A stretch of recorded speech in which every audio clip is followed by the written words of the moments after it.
Assalamualaikum warahmatullahi wabarakatuh. Diriwayatkan oleh Imam Bukhari dan Muslim dari Abi Hurairah bercerita, "Ausani khalili sallallahu alaihi wasallam bisalasin." Kekasih saya Rasulullah berwasiat kepada saya, memesankan benar-benar kepada saya untuk melaksanakan 3 amalan yang terpuji. Pertama, siyamu salasati ayyamin min kulli syahrin. Puasa 3 hari dalam setiap bulan. Ini wasiat yang pertama. 3 hari pada setiap bulan. Tidak peduli bulan apa saja. Dalam artian ya bulan menurut perhitungan Islam ya. Muharram, Safar, Rabiul Awal, Rabiul Tsani, Jumadal Ula, Jumadil Akhir, Rajab, Sya'ban, Ramadan, Syawal, Zulqa'dah, Zulhijjah dan selanjutnya. 3 hari pada setiap bulan. Tanggalnya tanggal berapa saja. Lebih utama pada yang disebut Yaumul Bid, yaitu hari-hari di mana bulan menunjukkan purnama. Tanggal 13, tanggal 14 dan tanggal 15 pada setiap bulannya itu disunahkan melaksanakan puasa. Itu wasiat pertama, puasa 3 hari pada setiap bulan. Wasiat yang kedua, waraqatai duha, melaksanakan sholat duha sekurang-kurangnya 2 rakaat. Itu wasiat yang dipesankan benar kepada saya, kata Abi Hurairah. Pertama, puasa 3 hari pada setiap bulan. Yang kedua, usahakan jangan meninggalkan 2 rakaat minimal daripada sembahyang duha. Kita tahu sembahyang duha itu sembahyang sunnah di waktu pagi seketika matahari naik sepenggalahan. Sekurang-kurangnya 2 rakaat, sebanyak-banyaknya 8 rakaat. Di antara fadilah atau keutamaan daripada sholat duha ini yaitu menyangkut masalah rezeki dan usaha. Kemudian wasiat yang ketiga, wa an utira qabla an anama. Beliau sangat berwasiat kepada saya untuk sholat witir sebelum tidur. Artinya sholat malam sebagai amalan sunnah di dalam kehidupan kita. Huruf takwa itu qaf. Qaf adalah lambang dari sifat qanaah. Qanaah artinya merasa cukup. Puasa melatih kita untuk bersikap cukup dalam hidup. Kalau kita perturutkan menjelang saat berbuka, menunggu waktu berbuka, istilah orang di Jawa Barat ngabuburit katanya. Kita menunggu saat berbuka, segalanya saja ingin kita beli, segalanya saja ingin kita minum, semuanya saja ingin kita makan. Sebab nafsu sudah begitu berupa, perut sudah sedemikian lapar, kerongkong sudah sedemikian haus, rasanya semuanya saja ingin kita telan. Tapi tahukah kita bahwa setelah maghrib berbunyi, berapa banyak yang kita makan, berapa banyak yang kita minum? Sesuaikah dengan keinginan kita tadi siang? Tadi siang semuanya ingin kita makan, tadi siang semuanya ingin kita minum. Setelah berbuka, berapa banyak yang kita makan, berapa banyak yang kita minum? Itulah kehidupan. Segalanya ingin kita kuasai, segalanya ingin kita punyai, tapi berapa sih yang benar-benar kita perlukan? Maka orang kaya adalah orang yang hidupnya cukup. Orang miskin hakikat yang selalu merasa kurang. Bagaimanapun besar rumah, banyak uang kita, berpuluh kendaraan kita, kalau hidup selalu merasa kurang, itu artinya kita masih miskin. Maka jikalau ingin menjadi orang kaya, kuncinya hakikatnya cuma satu, hati kita merasa cukup dengan yang diberikan Allah, bersyukur atas segala nikmatnya, dan dengan syukur itu nikmat itu akan ditambah oleh Allah Subhanahu wa ta'ala. Puasa menimbulkan sifat qanaah, dan qanaah adalah watak daripada orang-orang yang bertakwa kepada Allah Subhanahu wa ta'ala. seperti orang minum air laut. Makin diminum makin haus, makin diminum makin kering tenggorokan. Begitulah orang berhadapan dengan materi. Tadinya dia akan senang kalau dia merasa punya tanah ratusan hektar. Sudah ratusan hektar tidak cukup, ngelamun lagi. Alangkah nikmatnya kalau bisa beli gunung. Gunung dibeli. Sudah punya gunung, lihat laut. Aduh, kalau laut juga bisa dibeli, beli lagi laut. Sudah punya laut, lihat ke atas langit, ada yang jual apa enggak ya?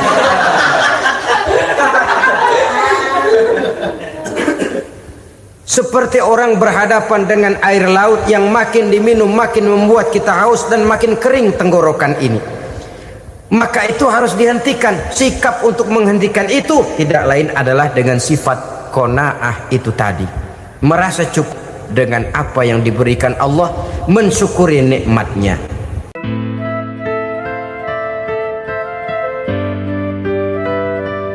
Assalamualaikum warahmatullahi wabarakatuh. Alhamdulillahi rabbil alamin. Wa bihi nasta'inu ala umuri dunya waddin.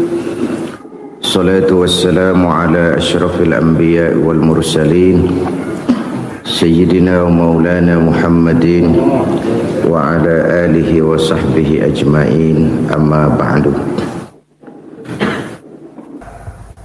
Pada pertemuan kali ini secara khusus kita akan membicarakan tentang puasa ini. Kita akan mulai dari yang pertama, puasa sunnah. Sebagaimana yang kita maklum, sunnah adalah satu perbuatan yang apabila kita kerjakan berpahala, tapi apabila kita tinggalkan tidak merupakan dosa. Hanya saja ia merupakan barometer dan ukuran daripada orang-orang yang cinta kepada sunnah itu sendiri. Ada banyak jenis puasa sunnah ini. Yang pertama, puasa sunnah di bulan Muharram.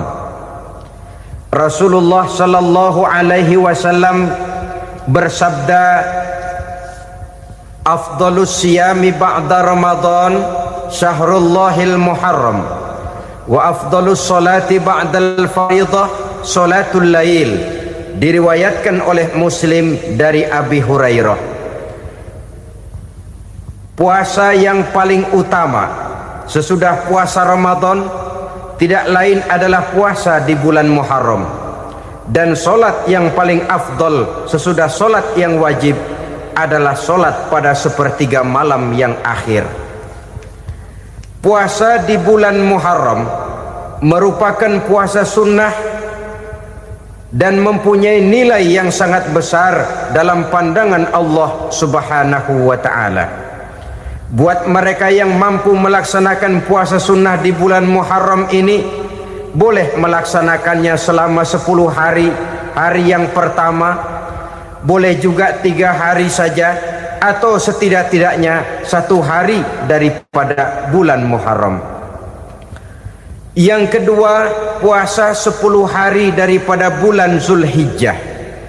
Karena bulan Zulhijjah ini memang termasuk bulan yang dimuliakan oleh Allah Subhanahu wa ta'ala. Pertama, di sana ada hari Tarwiyah, ada hari Arafah, ada hari kurban, ada talbiyah, ada pelaksanaan haji dengan segala manasiknya. Maka puasa sunnah di bulan Zulhijjah merupakan amalan yang sangat utama dan besar pahalanya dalam pandangan Allah Azza wa Jalla. Sebagian ulama menjelaskan, man shoma hazihil ayyam akramahullahu bi asyri asya'in. Siapa orang yang melaksanakan ibadah puasa sunnah pada hari-hari 10 di bulan Zulhijjah ini, Allah Subhanahu wa ta'ala akan memuliakannya dengan 10 macam perkara. Saudara, ini keuntungannya.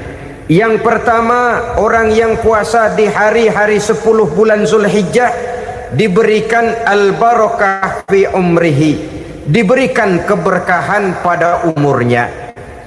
Setiap kita ingin memperoleh umur yang berkah.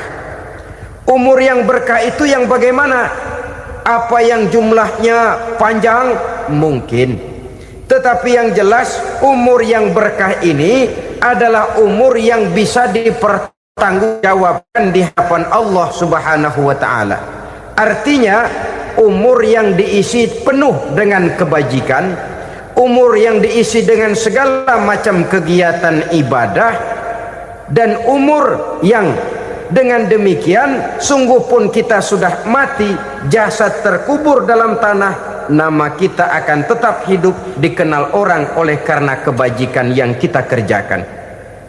Saya kira akan lebih merupakan azab ketimbang nikmat kalau orang diberikan umur panjang tapi hanya untuk menumpuk-numpuk dosa saja. Kan lebih baik mana? Umur pendek banyak pahala, umur panjang banyak dosa. Lebih baik mana? Hah? Saya yakin yang paling baik tentu umur panjang banyak pahala. Paling sial umur pendek dosa melulu. Sudah diberikan umur pendek tidak seberapa, dosa berlipat ganda. Itu kalau orang kampung bilang tekor namanya. Rugi. Umur pendek hanya untuk menumpuk-numpuk dosa. Boleh jadi kalau umat-umat zaman dulu, saudara, mereka diberikan umur panjang. Nabi Adam, kita tahu Nabi Adam itu 2000 tahun umurnya. Nabi Nuh 950 tahun. Umatnya ya rata-rata segitu itu. Nah, kalau mereka misalnya punya umur 800 tahun, lalu 200 tahun mereka melakukan dosa, kan masih punya restan 600 tahun untuk taubat. Karena umurnya diberikan jatah panjang.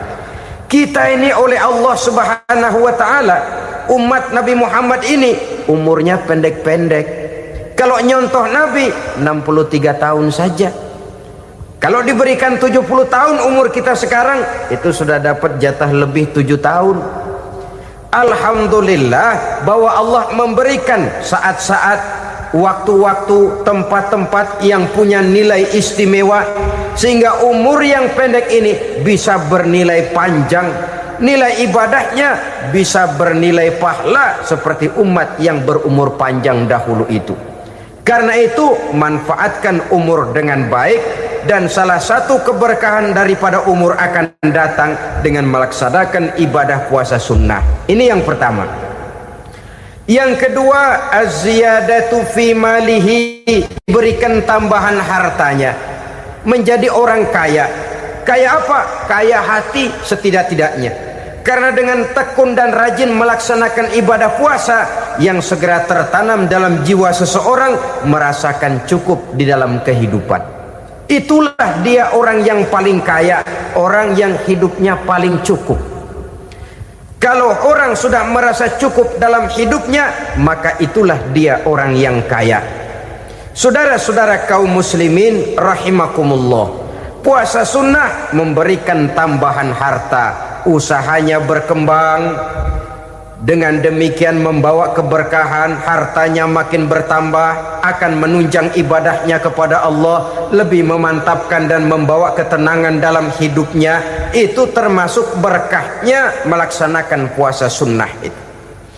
Yang ketiga, al-hifzu fi iyalihi, diberikan penjagaan, perlindungan terhadap keluarganya, anaknya sehat, sanak famili dan handai tolannya terjaga dan terpelihara dari segala malapetaka, dari segala mara bahaya, kesehatannya terjamin dan terpelihara. Itu sudah merupakan modal yang sangat besar di dalam kita mengarungi kehidupan. Sebab rasanya sulit untuk bahagia, duit kita banyak sekali, usaha kita selalu mendatangkan untung yang berlipat ganda. Tapi sebentar-sebentar anak kita sakit, yang ampek, yang korengan. yang kena musibah, ndak tak karu-karuan sakit, berobat sampai jutaan rupiah, itu kan sudah tidak membawa kebahagiaan. Uang masuk yang begitu banyak jumlahnya, habis akhirnya untuk berobat saja. Sebenarnya hitung-hitung ya seri-seri juga. Usaha berhasil, duit banyak, habis untuk berobat. Lah sama juga saudara-saudara. Jadi dengan demikian, biar duit kita banyak, asal keluarga pada sehat saja, udah enak bener itu. Duit banyak, ekonomi cukup, keluarga sehat, nikmat rasanya menjalani kehidupan ini. Yang kiamat sudah duit kagak barang seperak, keluarga ampek semua. Kiamat sudah. Saudara hadirin yang saya hormati, jadi yang ketiga, Allah memberikan pemeliharaan terhadap keluarganya. Satu kali orang dipelihara Allah, tidak satu kekuatan pun yang bisa mencelakakan. Satu kali orang disengsarakan Allah, tidak satu tenaga pun yang mampu menyelamatkannya. Itulah sebabnya perlindungan Allah, pemeliharaan Allah terhadap diri dan keluarga sangat kita perlukan di dalam kehidupan ini. Dengan melaksanakan ibadah puasa, kita mendekatkan diri kepada Allah. Dengan dekat kepada Allah, maka Allah pun dekat kepada kita. Sehingga dalam hadis qudsi dikatakan, ta'arraf ilallahi firraha ya'rifka fi syiddah. Ingatlah kepada Allah di waktu kamu senang, agar Allah ingat kepada kamu di waktu kamu susah.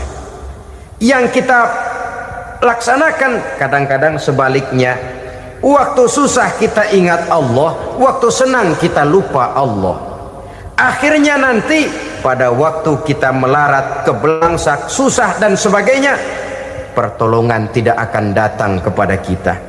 Benar, ta'arraf ilallah firraha ya'rifka fisyiddah. Ingatlah kepada Allah di waktu kamu susah, ingatlah kepada Allah di waktu kamu senang, agar Allah ingat kepadamu di waktu kamu mendapat kesusahan. Umumnya watak manusia memang kalau sudah dapat susah, ingat kepada Allah. Waktu duduk, waktu berbaring, sambil tidur, dalam segala keadaan Allah disebutnya, Allah dimintakan pertolongannya. Tapi dikala dia berada pada posisi di atas angin, merasa senang, bahagia, Allah terlupakan. Saudara-saudara kaum muslimin, itu yang ketiga. Yang keempat, at-takfiru li sayyiatihi. Orang yang melaksanakan puasa sunnah itu diampuni segala dosa dan kesalahan yang telah dilakukannya. Dan yang kelima, at-tad'ifu li hasanatihi, diberikan balasan yang berlipat ganda dari segala kebaikan yang dikerjakannya. Satu berbalas 7, 7 bisa berbalas 10, 10 masih berbalas 100, masih ditambah dengan wallahu yudha'ifu liman yasha. Allah melipat gandakan pahala orang-orang yang dikehendakinya. Maka carilah satu kebaikan yang apabila kita kerjakan, dosa akan dihapus dan nilai pahalanya menjadi berlipat ganda. Satu kali kita bekerja, 2-3 pulau bisa kita raih dan kita jangkau. Yang keenam, orang yang melaksanakan puasa sunnah di bulan Zulhijjah, at-tashil li sakarati mautihi, diberikan kemudahan pada saat menghadapi sakaratul maut. Maut a mysterious problem. Dia adalah pintu yang setiap orang pasti akan memasukinya. Bahwa mati adalah mati, itu semua kita tahu. Tapi hakikat orang pada saat menghadapi mati itu kan berbeda-beda. Ada yang matinya itu gampang sekali, persis orang tidur saja, tidak nampak gelisah, tidak bikin susah yang hidup, tidak gelimpangan di tempat tidur, persis seperti orang mau tidur saja. Ada yang sulit sekali menghadapi sakaratul maut, gelimpangan di tempat tidur, bikin bingung orang yang nunggu. Kadang-kadang seperti kerbau digorok lehernya. Saudara-saudara, sulit menghadapi sakaratul maut. Oleh karena itu Rasulullah sallallahu alaihi wasallam sering beliau itu kalau berdoa membaca Allahumma hawin alayya fi sakaratil maut. Ya Allah, mudahkan saya di dalam menghadapi sakaratul maut. Rasulullah saja, saudara, orang yang ibadahnya paling banyak, orang yang hatinya paling bersih, orang yang akhlaknya paling luhur, masih berdoa semacam ini, mohon dimudahkan oleh Allah agar mudah menghadapi sakaratul maut. Apalagi kita, terus terang kita ini paling-paling kelas mukhtalid, bangsa ama pahala mau ama dosa doyan. Lebih perlu lagi menghadapi sakaratul maut, sehingga apabila malaikat maut datang menjemput nyawa kita, dimudahkan, jangan dibikin sulit, supaya mudah. Jadilah orang baik-baik. Biasanya kalau banyak yang mati, malaikat maut juga kali main-mainin dulu tuh orang, utak-atik, ditakut-takutin dan segala macam. Saudara hadirin yang saya hormati, maka menghadapi sakaratul maut ini merupakan kunci. Apakah seseorang bisa husnul khatimah atau bisa su'ul khatimah? Salah satu jalan untuk memudahkan diri menghadapi sakaratul maut, melaksanakan puasa sunnah di bulan Zulhijjah ini. Yang ketujuh, ad-diya'u li zulumati qabrihi, diberikan terang di alam kuburnya. Kubur, saudara tahu, saudara tentu sering lihat orang dimasukkan ke liang lahat, ditutup dengan papan, dinding ari kata kita di kampung, lalu diuruk lagi dengan tanah. Dalamnya liang lahat, gelapnya liang lahat, gelapnya diuruk dengan tanah, gelapnya di dalam kubur, tiga gelap yang menjadi satu. Bapak moyangnya gelap.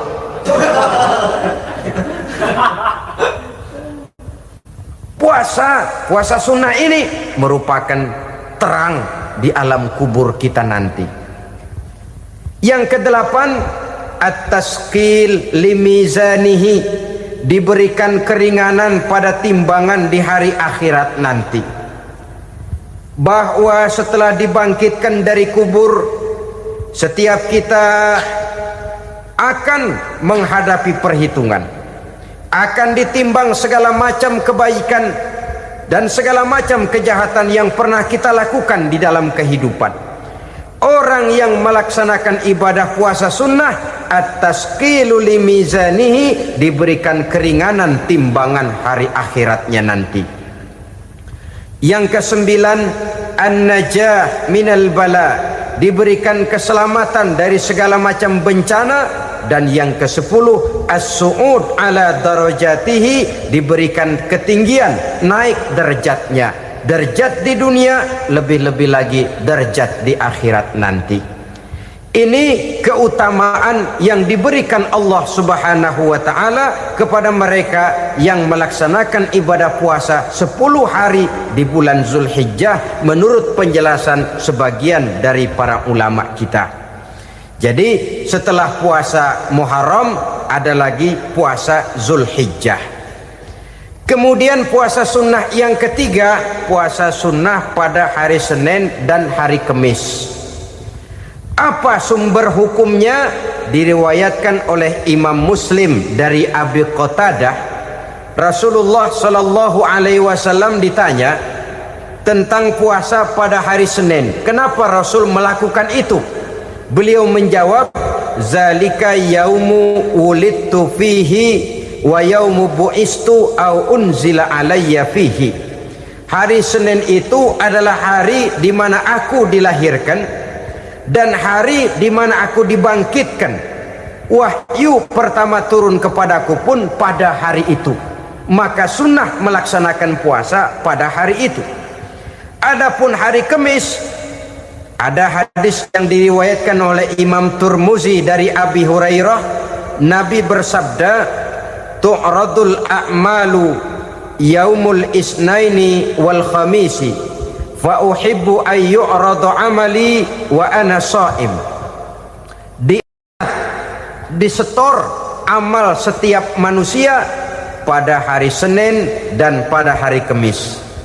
Maka aku ingin, kata Nabi, agar pada saat amalku disetor itu aku sedang puasa. Jadi malaikat itu menurut riwayat ini mencatat dan menyetorkan catatan amalan seseorang pada hari Senin, hari Kamis. Tiap hari Senin amalan kita disetor oleh malaikat. Catatan terakhir tentu yang sedang kita kerjakan, sehingga yang masuk daftar, saya tinggalkan orang ini, dia sedang puasa, karena naik catatan amalnya pada hari Senin. Kamis diangkat lagi, catatan paling akhir, saya tinggalkan orang ini, dia sedang puasa.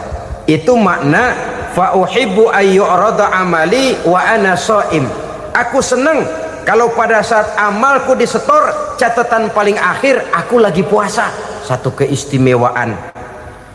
Alangkah celaka tiap amalan disetor kita sedang berbuat jahat. Senin, Kemis, teler, mabok, judi. Tiap amalan disetor, catatan akhirnya saya tinggalkan si fulan lagi teler. Laporan Senin. Kemis laporan lagi, saya tinggalkan si fulan lagi mirit kartu. Saudara hadirin yang saya muliakan, alangkah jeleknya catatan kita. Oleh karena itu sunnah puasa pada hari Senin dan hari Kamis. Ini amalan sunnah, saudara-saudara.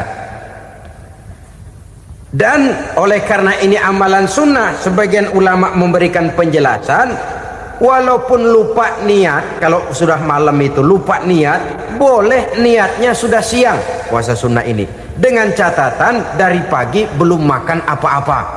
Malam saudara lupa, tahu-tahu ingat ini hari Senin, ini hari Senin, dah jam 10, niatlah jam 10 itu, sah puasanya asal dari pagi belum makan apa-apa. Tapi kalau sudah dapat 2 piring baru niat, jam 10 itu lain, ngojek namanya.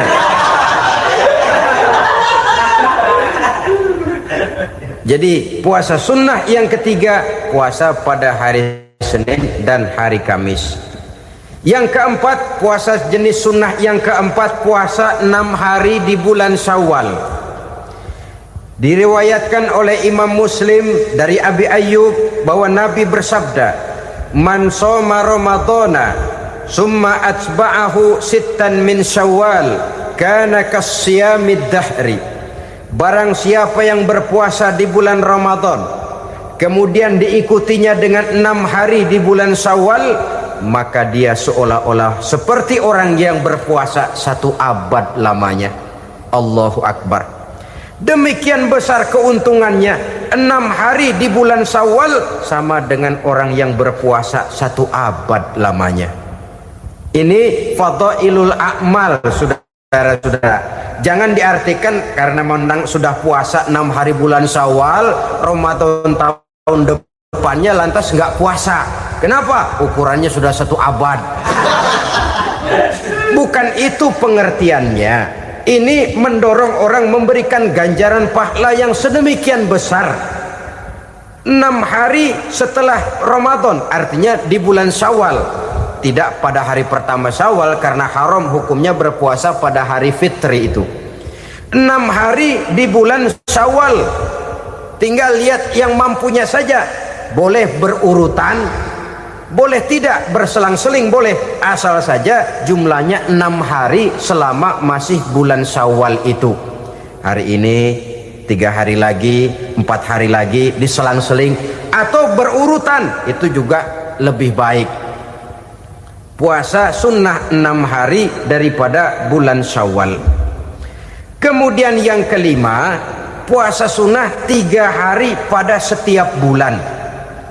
3 hari pada setiap bulan. Diriwayatkan oleh Imam Bukhari dan Muslim dari Abi Hurairah. Abi Hurairah bercerita, "Ausani khalili sallallahu alaihi wasallam bisalasin." Kekasih saya Rasulullah berwasiat kepada saya, memesankan benar-benar kepada saya untuk melaksanakan 3 amalan yang terpuji. Pertama, siyamu salasati ayyamin min kulli syahrin. Puasa 3 hari dalam setiap bulan. Ini wasiat yang pertama. 3 hari pada setiap bulan. Tidak peduli bulan apa saja. Dalam artian ya bulan menurut perhitungan Islam ya. Muharram, Safar, Rabiul Awal, Rabiul Tsani, Jumadal Ula, Jumadil Akhir, Rajab, Sya'ban, Ramadan, Syawal, Zulqa'dah, Zulhijjah dan selanjutnya. 3 hari pada setiap bulan. Tanggalnya tanggal berapa saja. Lebih utama pada yang disebut Yaumul Bid, yaitu hari-hari di mana bulan menunjukkan purnama. Tanggal 13, tanggal 14 dan tanggal 15 pada setiap bulannya itu disunahkan melaksanakan puasa. Itu wasiat pertama, puasa 3 hari pada setiap bulan. Wasiat yang kedua, waraqatai duha, melaksanakan sholat duha sekurang-kurangnya 2 rakaat. Itu wasiat yang dipesankan benar kepada saya, kata Abi Hurairah. Pertama, puasa 3 hari pada setiap bulan. Yang kedua, usahakan jangan meninggalkan 2 rakaat minimal daripada sembahyang duha. Kita tahu sembahyang duha itu sembahyang sunnah di waktu pagi seketika matahari naik sepenggalahan. Sekurang-kurangnya 2 rakaat, sebanyak-banyaknya 8 rakaat. Di antara fadilah atau keutamaan daripada sholat duha ini yaitu menyangkut masalah rezeki dan usaha. Kemudian wasiat yang ketiga, wa an utira qabla an anama. Beliau sangat berwasiat kepada saya untuk sholat witir sebelum tidur. Artinya sholat malam sebagai amalan sunnah di dalam kehidupan kita. Jadi saudara-saudara, dalam hidup ini kita akan selalu berbentur dengan keperluan. Kalau pada satu saat kita sudah sampai kepada tahap berpikir ini keperluan saya, tentu hal-hal semacam ini akan kita kerjakan. Kita belum tergerak melaksanakan ini semua oleh karena barangkali kita merasa belum memerlukannya. Karena itu, marilah kita berusaha di samping melaksanakan puasa yang wajib, juga melaksanakan puasa yang sunnah di dalam kehidupan kita. Ini jenis puasa-puasa yang sunnah. Kemudian yang kedua, ada macam puasa yang disebut puasa nazar. Hukum pelaksanaannya wajib apabila nazarnya sudah terwujud. Puasa nazar, puasa yang dikaitkan dengan suatu persoalan. Umpamanya, kalau saya lulus ujian, saya akan puasa 1 minggu lamanya. Begitu ujiannya ternyata lulus, dia wajib bayar nazarnya. Puasa 7 hari, tidak lagi sunnah tapi wajib karena dia nazarkan. Asal saja tidak sah nazar kepada yang makruh apalagi kepada yang haram. Umpamanya nazar kalau tembus 6 nomor mau puasa 3 hari. Itu nazar semacam itu bukan saja tidak sah tapi haram hukumnya. Tidak boleh nazar kepada yang makruh apalagi kepada yang haram. Jadi apabila maksud yang sudah kita niatkan tercapai, wajiblah nazar itu dibayar, yaitu kalau nazarnya sunnah melaksanakan ibadah puasa.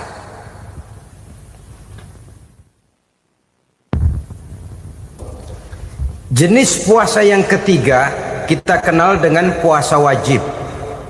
Dan ini kita laksanakan pada bulan suci Ramadan. Tentang teknis pelaksanaan ibadah puasa di bulan Ramadan sudah pernah saya bicarakan pada pertemuan tentang Ramadan dan Idul Fitri. Pada kesempatan ini saya hanya ingin mengajak bahwa di dalam melaksanakan ibadah puasa Ramadan ini, marilah kita mengadakan evaluasi. Kenapa demikian? Barangkali secara jujur, walaupun agak berat, saya masih harus berkata, masih banyak di antara kita umat Islam yang di dalam melaksanakan suatu ibadah terjebak dalam rutinitas ritual. Apa itu rutinitas ritual? Itu bahasa susah.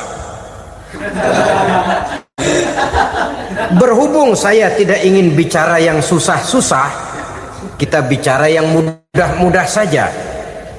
Maksud saya, banyak di antara kita umat Islam yang di dalam melaksanakan suatu ibadah itu hanya dengan prinsip asal sekadar gugur kewajiban saja. Akibatnya, sampai sejauh mana ibadah itu berhasil membentuk kepribadian diri kita, kita jarang mengadakan evaluasi dan penilaian. Solat yang penting gugur kewajiban. Puasa yang penting sudah gugur kewajiban. Haji yang penting sudah gugur kewajiban. Maka jangan heran kalau itu yang jadi prinsip, ibadah lantas tidak punya dampak dalam membentuk kepribadian diri. Banyak orang yang rajin sholat tapi munkarnya jalan terus. Sampai kadang-kadang kita bingung, yang sembahyang dia, yang nyolong dia.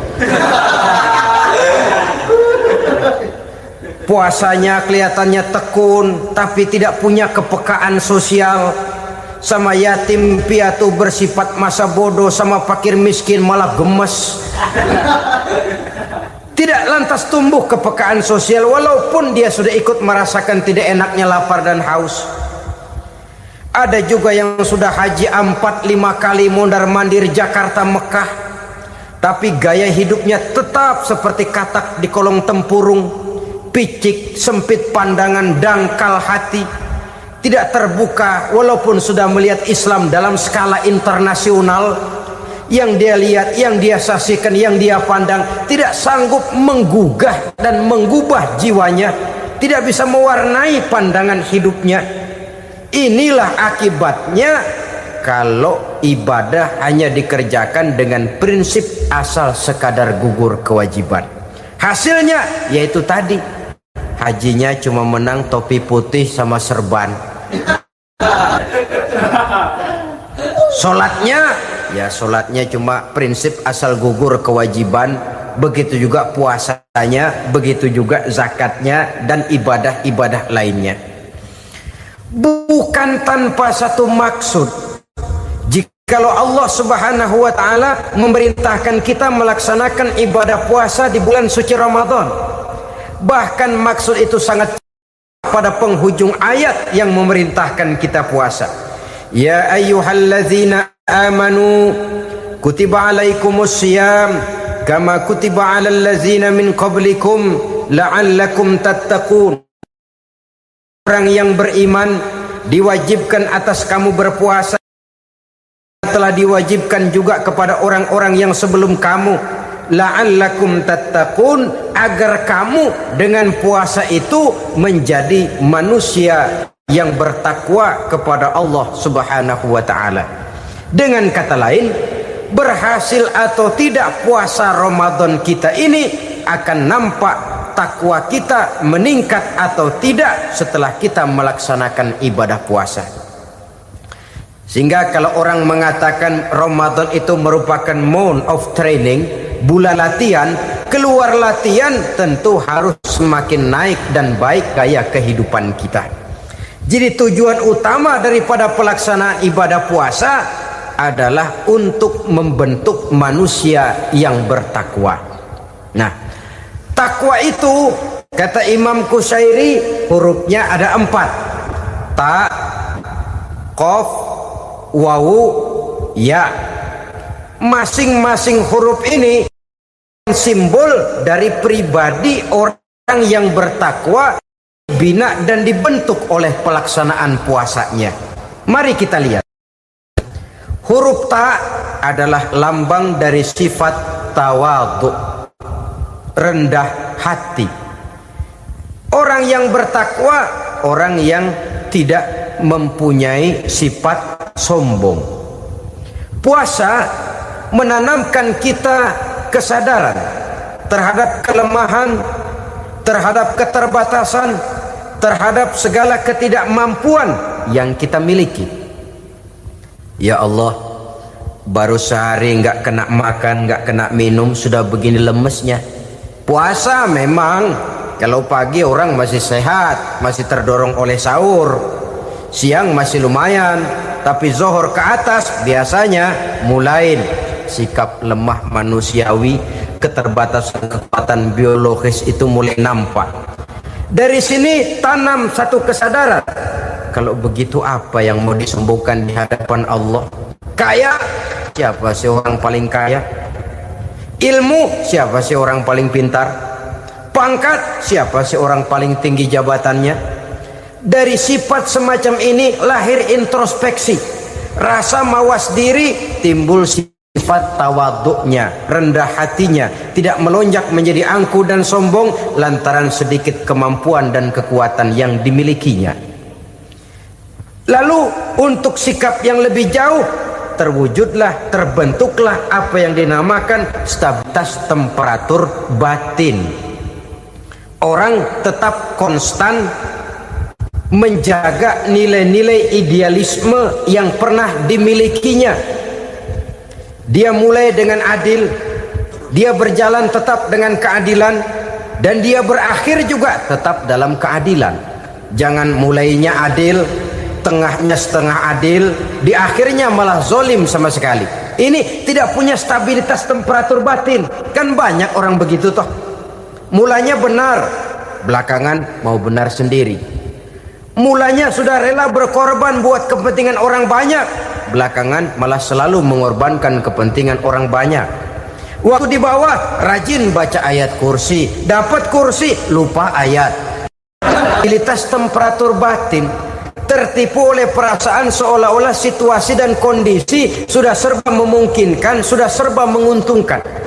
Orang yang dibentuk pribadinya oleh pelaksanaan ibadah puasa, dia sadar apapun keberhasilannya, apapun kedudukannya, apapun nilai kekayaannya, itu cuma sebagian kecil sekali dari apa yang ada pada zat Allah Subhanahu wa ta'ala. Hati tidak takabur, sesuai dengan namanya takabur dari kalimat takabbaro ya takabbaru, membesar-besarkan diri. Orang yang suka membesar-besarkan diri, orang yang tidak yakin bahwa dirinya orang besar, lalu dibesar-besarkan dirinya. Sebenarnya itu sudah satu sikap di mana dia tidak percaya kepada diri sendiri. Dirinya sebenarnya bukan apa-apa, cuma ingin dianggap besar, lalu dibesar-besarkan. Takabbur namanya. Puasa sekali lagi melatih kita menanamkan kesadaran akan kelemahan dan keterbatasan kita sebagai makhluk. Itu sikap tawadu. Fir'aun, saudara tahu Fir'aun, lama-lama dia jadi raja, lupa diri dan lupa daratan, melonjak menjadi angkuh dan sombong sampai kepada puncak kekurang ajarannya, memproklamirkan dirinya menjadi Tuhan. Hitler juga begitu. Pendeknya orang manakala tidak ada kesadaran tentang dari mana segalanya berasal dan kemana segalanya akan kembali, dia mudah out of control. Kalau sudah out kontrol, maka dia akan melakukan perbuatan yang melampaui batas. Itu yang pertama. Jadi orang takwa, orang yang rendah hati, salah satu tujuan daripada pelaksanaan ibadah puasa menanamkan sikap rendah hati. Dari sikap rendah hati ini yang timbul lalu apa? Kepekaan sosial. Kalau saya puasa, saya sudah merasakan bagaimana tidak enaknya lapar. Saya sudah merasakan bagaimana tidak enaknya haus. Tapi bagaimanapun, saya lapar cuma sebentar, saya haus cuma sebentar. Selesai maghrib, lapar saya hilang, haus saya hilang. Bagaimana yatim piatu, orang-orang tua jompo yang perlu santunan, orang-orang miskin yang terkapar di kolong-kolong jembatan, yang tiap hari merasakan perasaan seperti ini tanpa tahu kapan hidup dan nasibnya akan berubah. Tidur beratapkan langit, berselimut koran. Kalau demikian, saya ini beruntung. Kalau demikian, apa yang bisa saya lakukan untuk mereka? kepekaan sosial ini lalu timbul dalam apa yang orang sekarang namakan solidaritas kesetiakawanan sosial. Hidup tidak hanya untuk kepentingan diri dan perutnya sendiri saja, tapi mau menolong, mau membantu orang yang memang memerlukan bantuan dan pertolongan itu sendiri. Jangan setelah tahu lapar tidak enak, haus tidak enak, tapi kita tidak mau tenggang rasa, tidak mau timbang rasa. Begini loh tidak enaknya lapar, begini loh tidak enaknya haus. Ini terjadi pada diri saya. Saya masih mampu, masih berbuka puasa. Bagaimana yang tiap hari merasakan seperti ini? Tidak Ramadan, tidak Syawal, tidak Zulqa'dah, tidak Zulhijjah, selalu kelaparan dan kehausan. Dari sana timbul kepekaan sosial. Lalu lahirlah sikap pemurah, dermawan, mau menoleh ke kiri dan ke kanan. Bahkan Al-Quran itu sampai mengancam betul. Ara'aita allazi yukadzibu bid-din fadzalika allazi yad'ul yatim wa la mendustakan agama. Islam mendustakan Islam. Salat dia tapi mendustakan salat. Puasa dia tapi mendustakan puasa. Siapa mereka itu? Fadzalika allazi yad'ul yatim. Merekalah orang-orang yang meninggalkan anak-anak yatim. Wa la yahuddu ala ta'amil miskin, dan tidak pernah memberi pertolongan, tidak memerintahkan memberi makan kepada fakir miskin, walaupun dia berada pada posisi dan kondisi yang memang dia mampu. Nah, kalau dia tidak mampu itu lain soal. Dia mampu, dia tahu, dan dia diam saja. Itu termasuk yukadzibu biddin, orang-orang yang mendustakan agama. Berlindung kita kepada Allah, jangan sampai termasuk ke dalam kelompok itu. Yang kedua saudara, huruf takwa itu qaf. Qaf adalah lambang dari sifat qanaah. Qanaah artinya merasa cukup. Puasa melatih kita untuk bersikap cukup dalam hidup.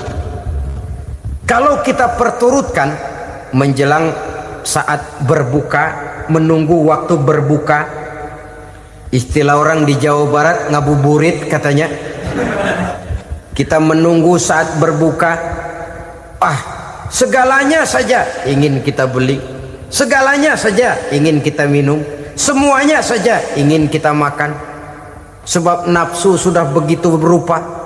Perut sudah sedemikian lapar, kerongkong sudah sedemikian haus, rasanya semuanya saja ingin kita telan. Tapi tahukah kita bahwa setelah maghrib berbunyi, berapa banyak yang kita makan, berapa banyak yang kita minum? Sesuaikah dengan keinginan kita tadi siang? Tadi siang semuanya ingin kita makan, tadi siang semuanya ingin kita minum. Setelah berbuka, berapa banyak yang kita makan, berapa banyak yang kita minum? Itulah kehidupan. Segalanya ingin kita kuasai, segalanya ingin kita punyai, tapi berapa sih yang benar-benar kita perlukan? Maka orang kaya adalah orang yang hidupnya cukup. Orang miskin hakikat yang selalu merasa kurang. Bagaimanapun besar rumah, banyak uang kita, berpuluh kendaraan kita, kalau hidup selalu merasa kurang, itu artinya kita masih miskin. Maka jikalau ingin menjadi orang kaya, kuncinya hakikatnya cuma satu, hati kita merasa cukup dengan yang diberikan Allah, bersyukur atas segala nikmatnya, dan dengan syukur itu, nikmat itu akan ditambah oleh Allah Subhanahu wa ta'ala. Puasa menimbulkan sifat qanaah, dan qanaah adalah watak daripada orang-orang yang bertakwa kepada Allah Subhanahu wa ta'ala. Persis seperti orang minum air laut, makin diminum makin haus, makin diminum makin kering tenggorokan. Begitulah orang berhadapan dengan materi. Tadinya dia akan senang kalau dia merasa punya tanah ratusan hektar. Sudah ratusan hektar tidak cukup, ngelamun lagi, alangkah nikmatnya kalau bisa beli gunung. Gunung dibeli, Sudah punya gunung, lihat laut. Aduh, kalau laut juga bisa dibeli, beli lagi laut. Sudah punya laut, lihat ke atas, langit ada yang jual apa enggak ya?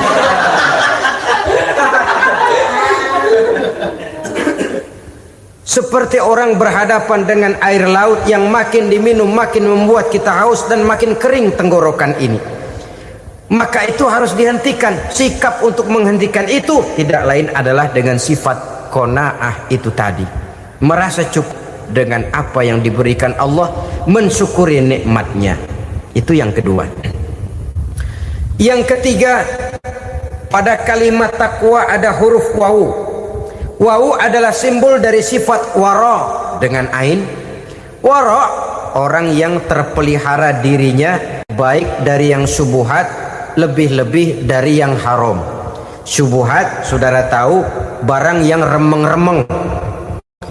Tapi sungguh pun remeng-remeng, kira-kira prosentasenya 70-30. 70% haram, 30% kemungkinan halalnya. Maka yang syubhat lebih baik dijauhi daripada diambil. Orang yang punya kepribadian wara, dirinya terpelihara, jangankan dari yang haram, dari yang syubhat saja dia sanggup menjaga dan memelihara dirinya. Oleh karena itu saya heran kalau orang di bulan Ramadan dia sanggup menjaga diri di waktu siang dari jenis makanan yang halal, dari jenis minuman yang haram. Ada tahu nganggur di meja siang, enggak dia makan. Ada air teh nganggur di meja siang, enggak dia makan. Padahal itu jenis makanan dan minuman yang halal. Tapi ketika datang maghrib, dia berbuka dengan makanan yang dibeli dari uang yang dihasilkan dengan cara yang haram. Bukankah itu sesuatu yang terbalik? Bukankah dengan demikian sudah tidak lagi menimbulkan sikap yang bisa memelihara dan menjaga kepribadian diri? Orang yang membiasakan diri terpelihara dari yang syubhat apalagi yang haram, maka baik yang dipakainya, yang diminumnya, yang dimakannya terdirilah dari barang-barang yang baik yang dihalalkan oleh agama. Wara. Kemudian yang keempat, pada huruf kalimat takwa ada huruf yakin. Huruf ya, simbol dari sifat yakin. Orang yang puasa dibentuk kepribadiannya mempunyai satu keyakinan yang tangguh, dan keyakinan adalah ciri daripada orang yang takwa. Kita lihat yang dipanggil melaksanakan ibadah puasa ini kan iman. Karena memang sulit untuk melaksanakan puasa kalau tidak iman yang jadi dasar. Setidaknya seperti sudah pernah saya sampaikan, ibadah puasa ini memang sulit terkena penyakit show. Kalau kita sholat barangkali terangsang karena kelihatan orang lain. Kalau kita pergi haji mungkin jadi sugesti karena orang banyak tahu. Kalau kita bayar kita jadi terangsang karena banyak orang lihat. Tapi kalau sudah puasa, puasa itu kan yang tahu cuma kita dan Allah saja. Ya, kita sholat, orang lain lihat, kita jadi rada semangat. Kita pergi haji, orang lain banyak ngantar, kita semangat. Kita bayar zakat, orang lain banyak saksikan, kita bersemangat. Tapi kita puasa, siapa yang mau nyaksiin kita puasa? Siapa yang mau memuji kita puasa? Siapa yang mau menyanjung kita puasa? Itu cuma urusan kita dan Allah. Oleh karenanya dasar daripada pelaksanaan ibadah yang harus mencegah tenggorokan segalanya jadi nikmatan. Tidak ada kerja yang lebih indah selain kerja yang didasarkan kepada satu keyakinan bahwa yang kita kerjakan itu adalah sesuatu yang benar. Dalam hal ini sesuatu yang diperintahkan oleh Allah Subhanahu wa taala kepada kita. Saudara-saudara kaum muslimin rahimakumullah. Demikianlah titik evaluasi kita. Jangan berpuasa hanya dengan prinsip asal sekadar menggugurkan kewajiban saja, yang akan berakibat Ramadan tahun ini berakhir begitu, Ramadan terjebak menjalani rutinitas ritualnya saja. Bahkan kadang-kadang yang nyata betul, Nabi menganjurkan tingkatkan ibadah pada 10 hari yang akhir di bulan Ramadan, tanggal 20 sampai akhir Ramadan. Yang kita praktekkan malah kegiatan ibadah kita justru menurun pada 20 Ramadan yang akhir. Coba lihat 20 Ramadan ke atas. Itu pasukan tarawih paling kelas 60-70 tahun ke atas. Kemana yang lain sudah berpikir menghadapi lebaran, berpikir pulang mudik, berpikir macam-macam. Akibatnya konsentrasi ibadah lalu buyar. Dianjurkan Rasul tingkatkan ibadah pada 10 hari yang terakhir. Kita malah makin ke akhir makin lancip.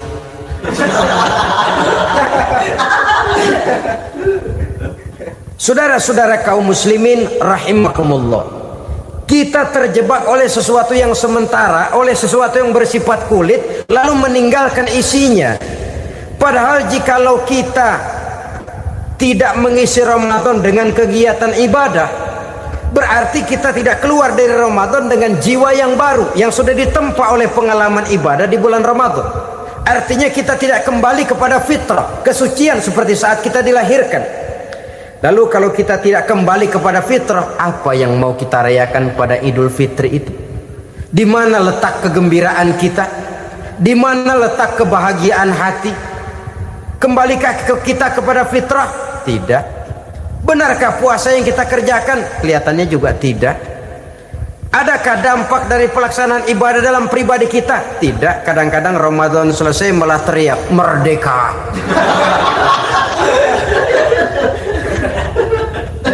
Kalau tadinya Ramadan dia merasa terhalang, mau keluar siang, mau makan siang, bulan puasa, mau minum siang, bulan puasa, mau gandengan, bulan puasa.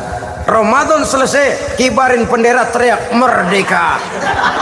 Lalu kembali merajalela. Saudara-saudara, dampaknya tidak akan kelihatan. Padahal puasa yang baik la'allakum tattaqun membentuk manusia yang bertakwa kepada Allah Azza wa Jalla. Nah, sekarang apa kemudahan dan keistimewaan yang akan diberikan Allah kepada mereka yang sampai kepada tingkat takwa ini? Al-Quran menjelaskan, pertama, may yattaqillaha yaj'al lahu makhraja. Barang siapa yang bertakwa kepada Allah Subhanahu wa taala, maka dia akan diberikan makhraja. Makhraja itu jalan keluar dari segala macam kesulitan. Jalan keluarnya ada saja. Menurut ukuran kemampuan dia tidak mungkin, mustahil, tidak bisa, mana mungkin. Tapi pada waktunya ada saja jalan keluarnya. Termasuk jenis yang yaj'al lahu makhraja. Orang yang bertakwa kepada Allah selalu diberikan jalan keluar dari segala kesulitan yang dihadapinya.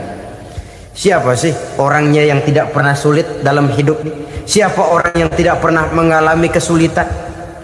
Tapi kadang orang menilai, itu kelihatannya hidupnya enak aja ya, kayaknya nggak pernah mengalami kesulitan. Sebenarnya bukan tidak pernah mengalami kesulitan, Allah selalu memberikan jalan keluar dari segala kesulitan yang dihadapinya. Lah kalau Allah yang memberikan jalan keluar, tentu sangat mudah sekali. Orang yang bertakwa diberikan jalan keluar dari segala macam kesulitan. Satu. Yang kedua, wa yarzuqhu min haitsu la yahtasib. Dia akan diberikan rezeki oleh Allah dengan jalan yang tidak disangka-sangka. Rezekinya datang dengan cara yang tidak disangka-sangka. Gajinya mungkin kecil, tapi penghasilannya gede. Kan itu yang penting.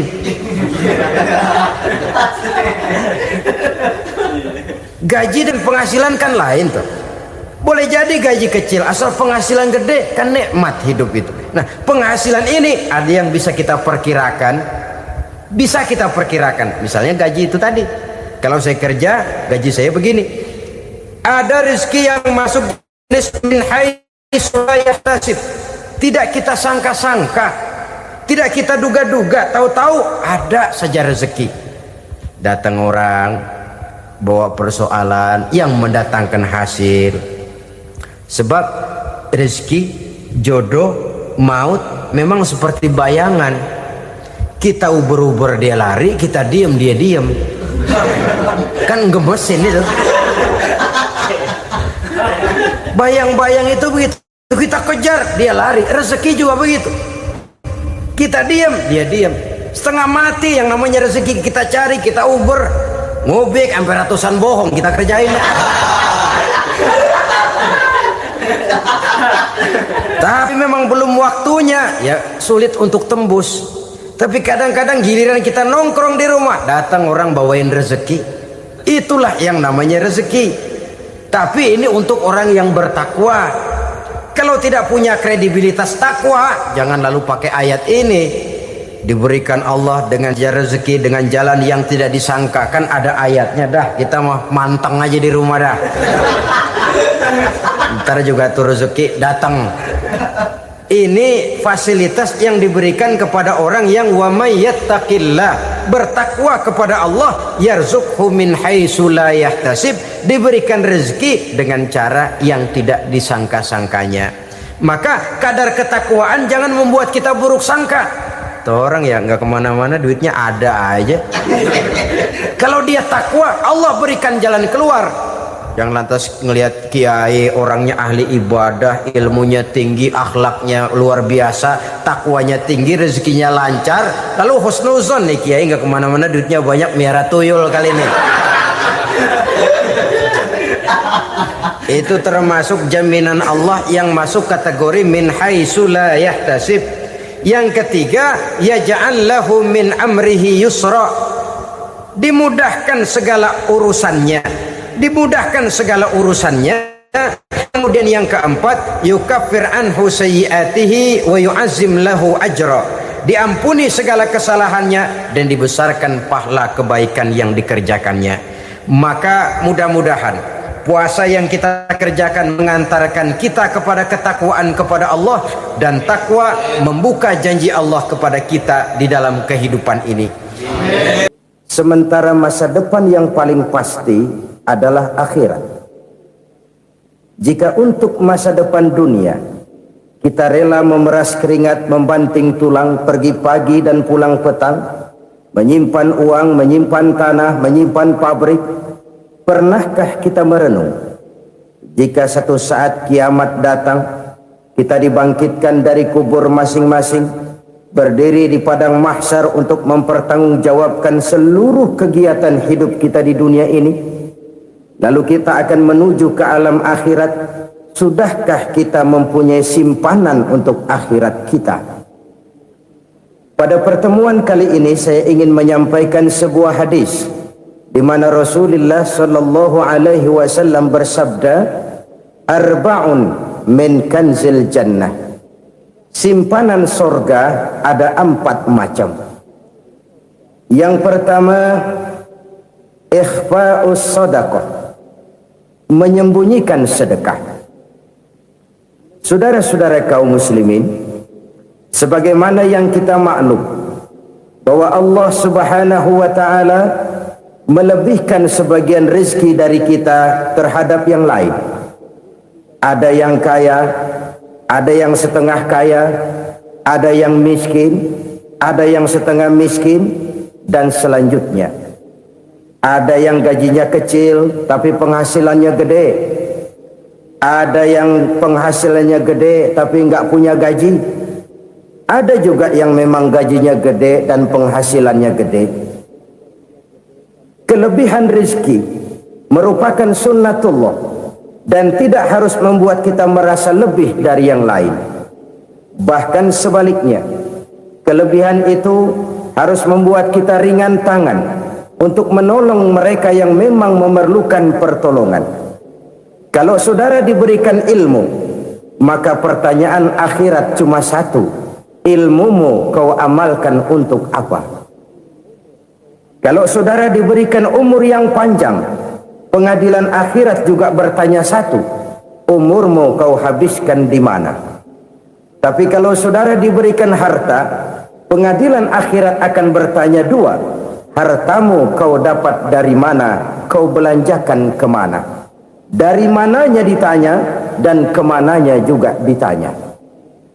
Oleh karena kita akan dimintakan pertanggungan jawab, maka amanah yang bernama harta ini harus kita gunakan dengan sebaik-baiknya. Ada penggunaan yang merupakan kewajiban, itu zakat namanya. Ada penggunaan yang sewaktu-waktu, itu infak namanya. Ada yang lebih sewaktu-waktu lagi, dan itu sedekah namanya. Zakat dia terikat oleh haul dan nisab, oleh putaran batas waktu dan ukuran dari harta itu sendiri. Sedangkan infak terikat oleh situasi dan kondisi perekonomian seseorang. Sedangkan sedekah tidak terikat dengan apapun. Dalam kondisi seperti apapun kita bisa melakukan sedekah dengan yang terkecil sekalipun. Sampai-sampai Rasulullah sallallahu alaihi wasallam mengajarkan, la tahqiranna minal ma'rufi syai'an walau an talqa akhaka biwajhin talik. Atau ada hadis, tabassumuka fi wajhi akhika laka sedekah. Senyumanmu kepada temanmu adalah sedekah. Jadi untuk melakukan sedekah tidak harus dalam berbentuk uang. Dengan ilmu kita bisa sedekah, dengan tenaga kita bisa bersedekah, dengan pikiran kita bisa bersedekah, bahkan senyum kepada teman itu pun sedekah. Jadi kalau sedekah dengan uang memang belum punya uang, nyengir aja banyakin.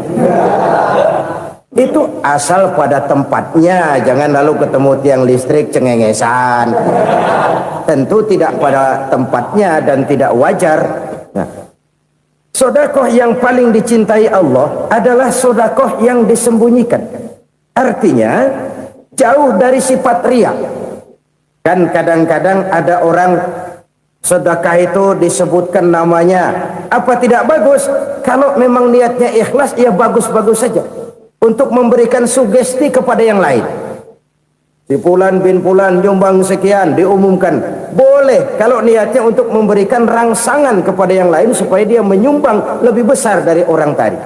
Tapi kalau itu mendatangkan riya, maka sedekah yang paling dicintai Allah adalah sedekah yang disembunyikan.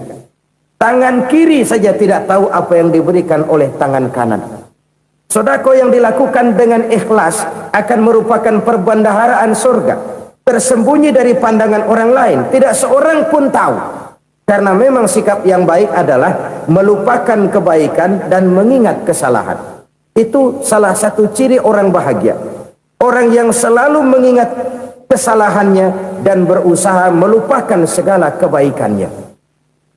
Kalau dia akan ada kebaikan, dia tidak bisa ikut, dia merasa rugi karena dia merasa belum pernah berbuat baik.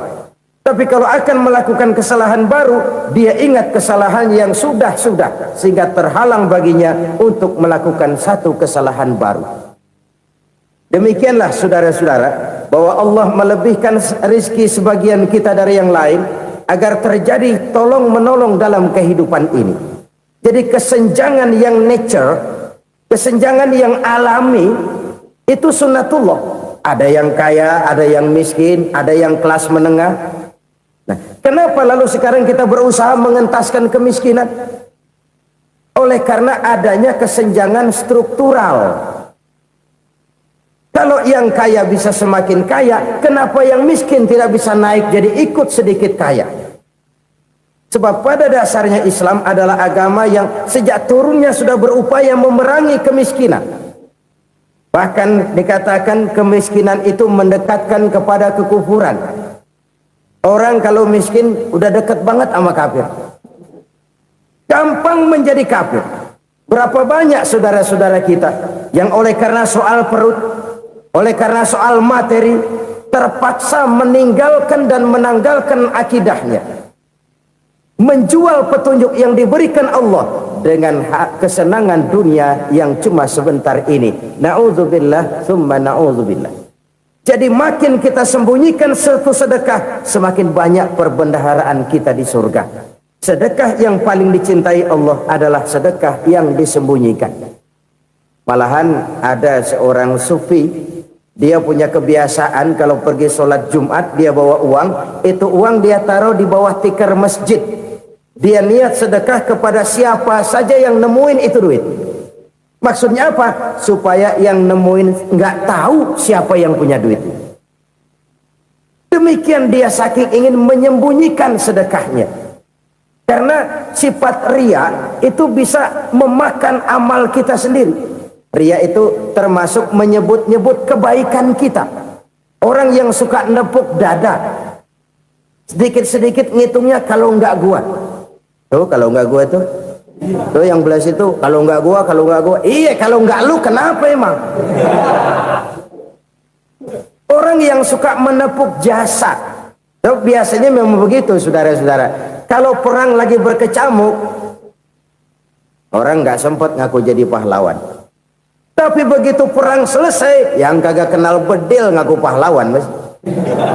Itu sesuatu yang biasa.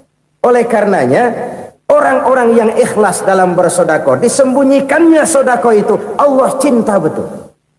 Malahan ada hadis memberikan jaminan, inna sodakotal mar'il muslimi tazidu fil umri wa tadfa'u mitatas su'i. Sesungguhnya sedekahnya seorang mukmin tazidu fil umri, bisa menambah umur panjang, wa tadfa'u mitatas su'i, dan menyelamatkan manusia dari mati secara su'ul khatimah. Jadi siapa yang kepengen panjang umur, banyaklah sedekah. Yang bosan hidup, pelit terus.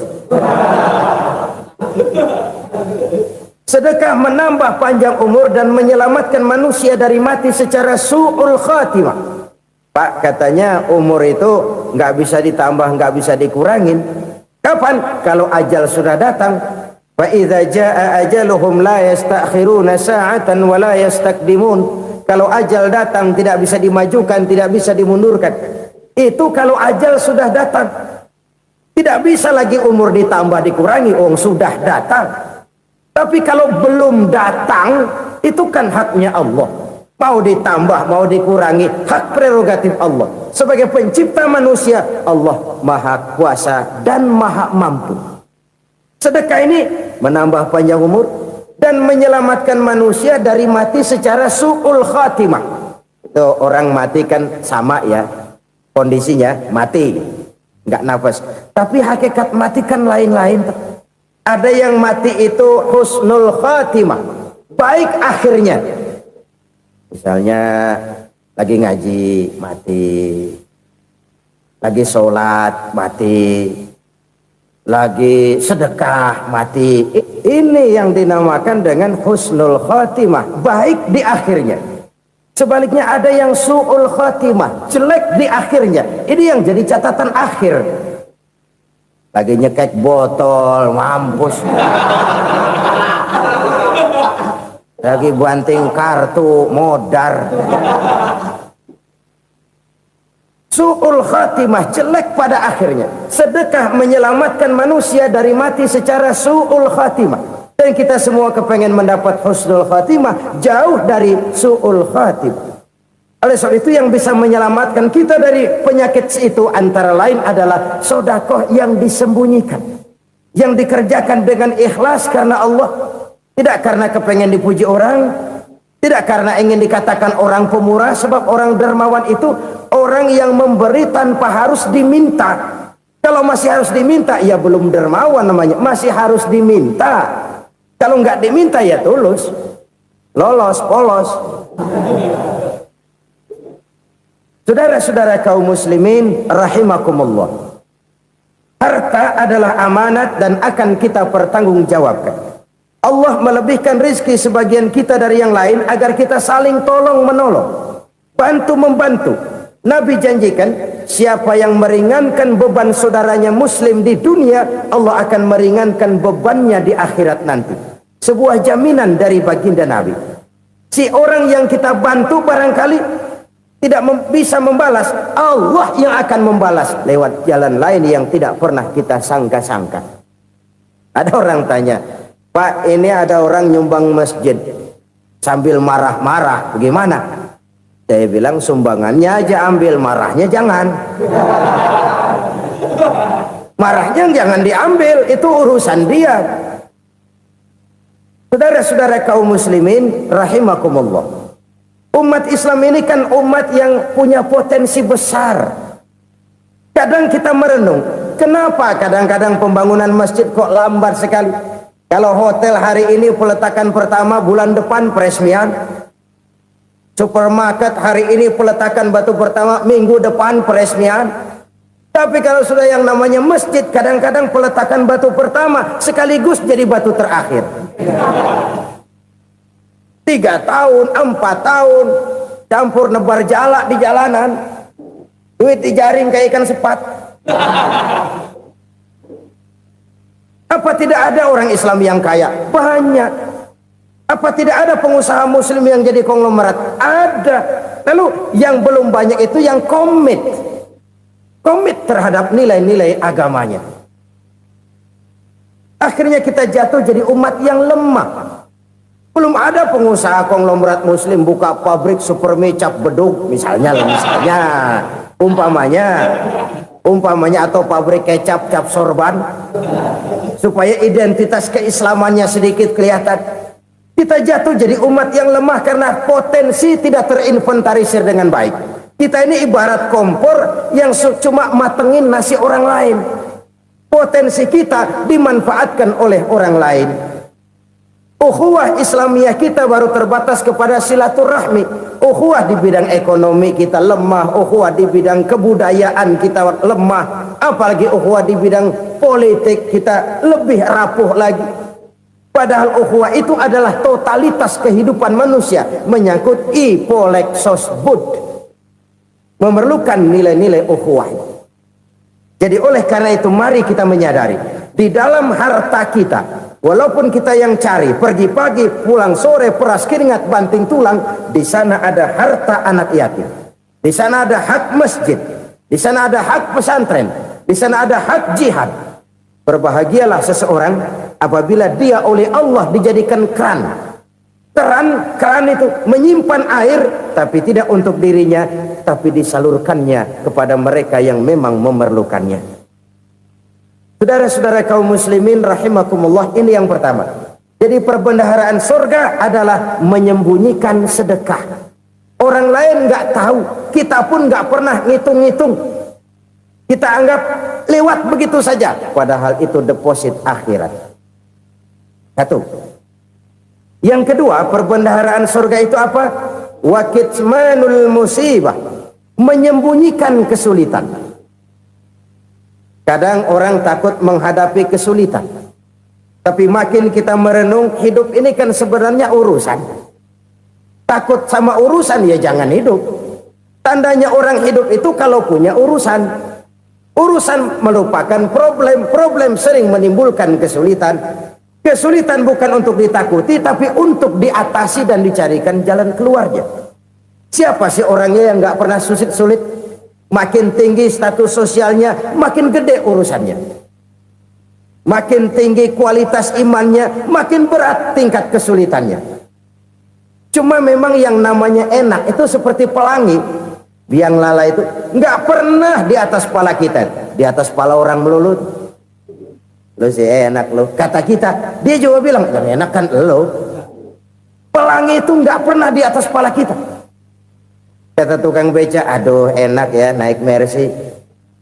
Kata tukang beca, apa yang di dalam mobil Mercy? Aduh enak bener tukang beca, di jok ngeringkuk ngorok pulas bener. Saya kamar pakai AC sejuk, tempat tidur sutra empuk, alga spring bed, kulak kulik nggak bisa pulas kalau belum minum Valium, belum tidur. Enak bener tukang beca, di jok ngorok nggak tahu wetan kulon. Si tukang beca bilang yang di Mercy enak, yang di Mercy bilang tukang beca enak. Inilah enak, nggak pernah di atas kepala kita, di atas kepala orang lain melulu enak itu. Nah saudara-saudara, yang merupakan perbendaharaan surga itu orang yang bisa menyembunyikan kesulitan, baik pribadi ataupun rumah tangga. Nih terutama rumah tangga yang jadi soalnya. Kadang-kadang kita ini kalau senang, sebaliknya kalau senang kita diam, kalem aja, cuek. Banyak banget duit kita bawaan, diam aja udah. Malah ketemu orang takut. Tapi begitu susah, sekampung tahu. Padahal Nabi mengajarkan perbendaharaan surga itu menyembunyikan musibah, menyembunyikan kesulitan. Kalau enak, cerita sama orang-orang. Kalau nggak enak, rasain sendiri, tekan sendiri, atasin sendiri. Kita kan sebaliknya, senang kita diam, asal lagi susah, paling tidak kita nyari teman buat cerita kesusahan. Siapa orangnya yang nggak pernah susah? Cuma soalnya bagaimana kita mengatasi kesusahan itu sendiri. Begitu juga misalnya kalau orang sudah berumah tangga, itu orang tuanya harus menjadi tempat dia cerita yang enak-enak saja. Yang nggak enak rasain berdua, selesaikan berdua, atasin berdua. Jangan dibalik. Asal senang diam, giliran susah saja. Maknya laporan. Terbalik. Bisa menjaga security informasi. Maka nama bayam keluar diam. Malah seluitan. Enak amat lo makan daging ayam. Security informasi. Saudara-saudara kaum muslimin rahimakumullah. Ujian yang terberat itu yang pernah diberikan kepada para nabi, para rasul, para aulia, para ulama. Makin tinggi keimanan, makin berat bentuk kesulitan. Ayo saya kemukakan satu contoh saja. Ada seorang nabi yang kaya, nabi kaya, namanya Nabi Ayub. Iblis kalau orang begini kan keki. Ibadahnya rajin, kaya. Nih yang kayak begini susah digodain. Kalau ibadahnya rajin, miskin, kali bisa disogok. Sini imannya mantap, ibadahnya rajin, kaya, nabi lagi. Oh, tapi namanya iblis nggak kurang akal. Laporan, Tuhan, kenapa Les? Ya ini bahasa saya, bahasa Qurannya sih nggak gitu. Itu hambamu yang namanya Ayub, dia rajin ibadah cuma karena dikasih kaya aja. Coba kasih miskin dia, berhenti dia sembahyang. Ah, kamu bisa aja. Saya tahu Ayub itu hambaku yang ikhlas. Saya buktiin Tuhan, silahkan. Dibuktiin lah, iblis turun ke alamin. Yang mula-mula dia lakukan, dia rusak sawah ladang Nabi Ayub. Dia binasakan binatang ternak Nabi Ayub. Sehingga dalam waktu singkat, jatuhlah Nabi Ayub dari orang paling kaya jadi orang paling miskin. Beliau masih ibadah di mihrab dalam masjid. Datang iblis. Saudara Ayub, ya. Lagi ngapain? Ibadah. Nyembah Allah, nyembah Allah. Oh, percuma. Kenapa? Tuhan yang ente sembah nih, dia udah bikin miskin ente. Sawah ladang ente hancur lebur, binatang ternak binasa. Sekarang ente jadi orang paling miskin. Ngapain nyembah Tuhan kayak begitu? Tekor. Udah berhenti dah ibadah, berhenti ibadah. Ini iblis sama Tuhan laporannya lain, yang dikerjakan kepada Nabi Ayub juga lain. Benar begitu iblis kata Nabi Ayub? Iya, sawah ladang saya habis, buras. Binatang ternak saya binasa, binasa. Saya miskin, bangpak. Apa jawab Nabi Ayub? Bukan innalillahi, ini hebat. Alhamdulillahillazi a'tani wa akhza minni. Segala puji bagi Allah yang telah memberikan harta kepada saya dan sekarang mengambilnya lagi. Alhamdulillah. Allah yang ngasih, Allah yang ambil. Itu mah urusan Allah. Iblis cuman ibadah jalan terus, sujud lagi Nabi Ayub. Iblis seleher gondok banget. Dasar nabi nggak mempan dia apa-apain. Miskin malah alhamdulillah. Allah yang ngasih, Allah yang ambil. Jadi kalau kita tidak komit, kita tidak terikat kepada kaya, miskin, senang, susah, apa yang bisa bikin kita susah? Jadikan kekayaan, kemiskinan, jadikan senang, susah sebagai anak buah yang bisa kita atur. Jangan kekayaan ngatur kita, jangan kemiskinan ngatur kita. Kita yang harus mengatur mereka. Senang, susah, kaya, miskin, bahagia, sengsara, jadikan itu anak buah yang bisa kita atur. Kalau sekarang kita kaya, lain saat boleh jadi kita miskin, semiskin-miskinnya. Allah yang ngasih, Allah yang ambil.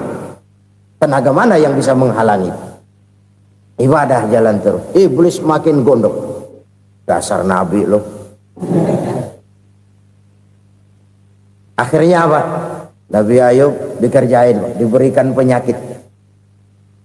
Demikian fatal penyakitnya. Bayangin, udah miskin sakit. Masya Allah. Miskin sakit. Sakitnya nggak lama, kira-kira 16 tahun. Istrinya 3, 2 mental minta ceraiin. Ngerawatin laki bengek begini. Senang belum tentu, susah udah pasti nih. Cerai aja, cerai dah. Cerai. Tinggal satu Siti Rahmah yang setia menemani beliau. Sesetia-setianya hati perempuan. Satu saat Siti Rahmah bilang, "Bang, iya, abang kan Nabi, Bang. Lalu, namanya Nabi kan doanya jarang meleset, Bang. Maksud kamu minta kenapa sih sama Tuhan biar abang sembuh baik dah, Bang?" Siti Rahmah, "Iya. Saya sakit berapa tahun sih dah? 16 tahun, Bang. Sebelum ini saya sehat berapa tahun? Ya kira-kira 60 tahun, Bang. Nah, coba ente banding-bandingin, Rahmah. Saya dikasih sehat 60 tahun, dikasih sakit 16 tahun. Sudah nggak sabar mau doa kepada Allah minta sembuh. Saya malu kepada Allah. Diuji dengan yang luar biasa seperti ini, tidak mengganggu stabilitas kehambaannya. Dia tetap menghamba kepada Allah Subhanahu wa ta'ala. Saudara-saudara kaum muslimin rahimakumullah. Kunci menghadapi kesulitan itu apa? Allah jelaskan dalam satu ayat, wa basyiris sabirin alladzina iza asabathum musibah qalu inna lillahi wa inna ilaihi raji'un. Gembirakan orang-orang yang sabar. Siapa mereka itu? Yang apabila mendapat musibah mereka kembali kepada keyakinan dasar, segalanya dari Allah dan segalanya akan kembali kepada Allah. Ini konsepsi dasar dari sikap muslim dalam menghadapi berbagai kesulitan. Segalanya dari Allah, segalanya akan kembali kepada Allah. Kalau ini sudah kondisi dasarnya, maka kita akan lapang menghadapi kenyataan bagaimanapun pahitnya. Apakah itu namanya miskin, apakah itu namanya sakit, bahkan maut sekalipun. Segalanya dari Allah, segalanya akan kembali kepada Allah. Ini sikap hidup, bukan sekedar ucapan. Kita kadang-kadang menjadikannya sebagai ucapan. Mulutnya sih nggak berhenti, innalillahi wa inna ilaihi raji'un, tapi nangisnya terus gerung-gerungan. Bukan itu, ini kesadaran moral. Kalau segalanya dari Allah, segalanya kembali kepada Allah, kan sebenarnya cuma nunggu giliran. Hari ini saya nyembayangin dia, entah hari apa saya disembayangin orang. Hari ini saya antar dia ke kubur, entah hari apa orang nganterin saya ke kubur. Hari ini saya tahlilkan dia, entah nanti kapan orang tahlilkan saya. Segalanya dari Allah, segalanya akan kembali juga kepada Allah. Oleh sebab itu saudara-saudara, kesulitan bukan untuk ditakuti. Kesulitan justru untuk diatasi, dicarikan jalan keluarnya. Dan tidak ada orang yang tidak pernah mendapat kesulitan. Tidak ada. Semakin tinggi status sosial, semakin tinggi kualitas keimanan, semakin besar juga tingkat kesulitan. Hanya saja bagaimana cara kita mengatasinya. Dan Al-Quran menyatakan, inna ma'al usri yusra. Di balik kesulitan itu pasti ada kemudahan. Roda itu berputar.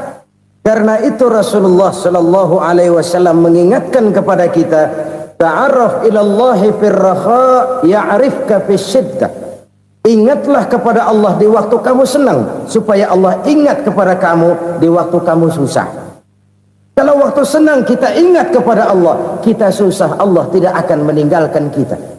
Tapi kalau waktu senang kita jauh dari Allah, sujud tidak sempat, dengan masjid jauh, ketika senang kita lupakan Allah.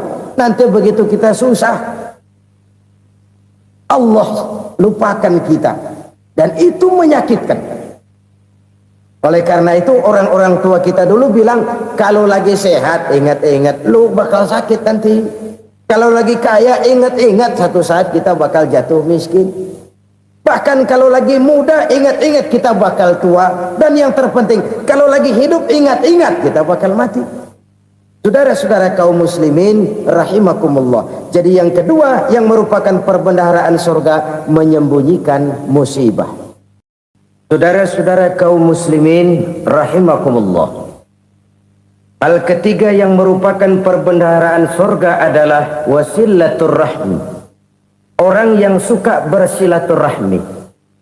Sebagaimana yang kita maklum bahwa manusia adalah makhluk yang disebut zon politika, makhluk sosial yang tidak mungkin hidup sendiri-sendiri. Betapa dan siapapun kita memerlukan orang lain.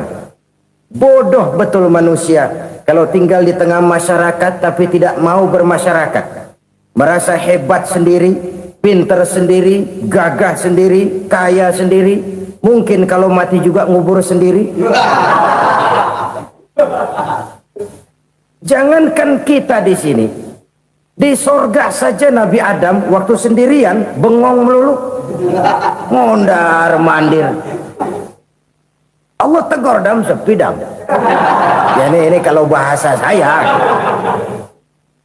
Iya Tuhan, sepi ini nggak ada coret-corekan pisan ini.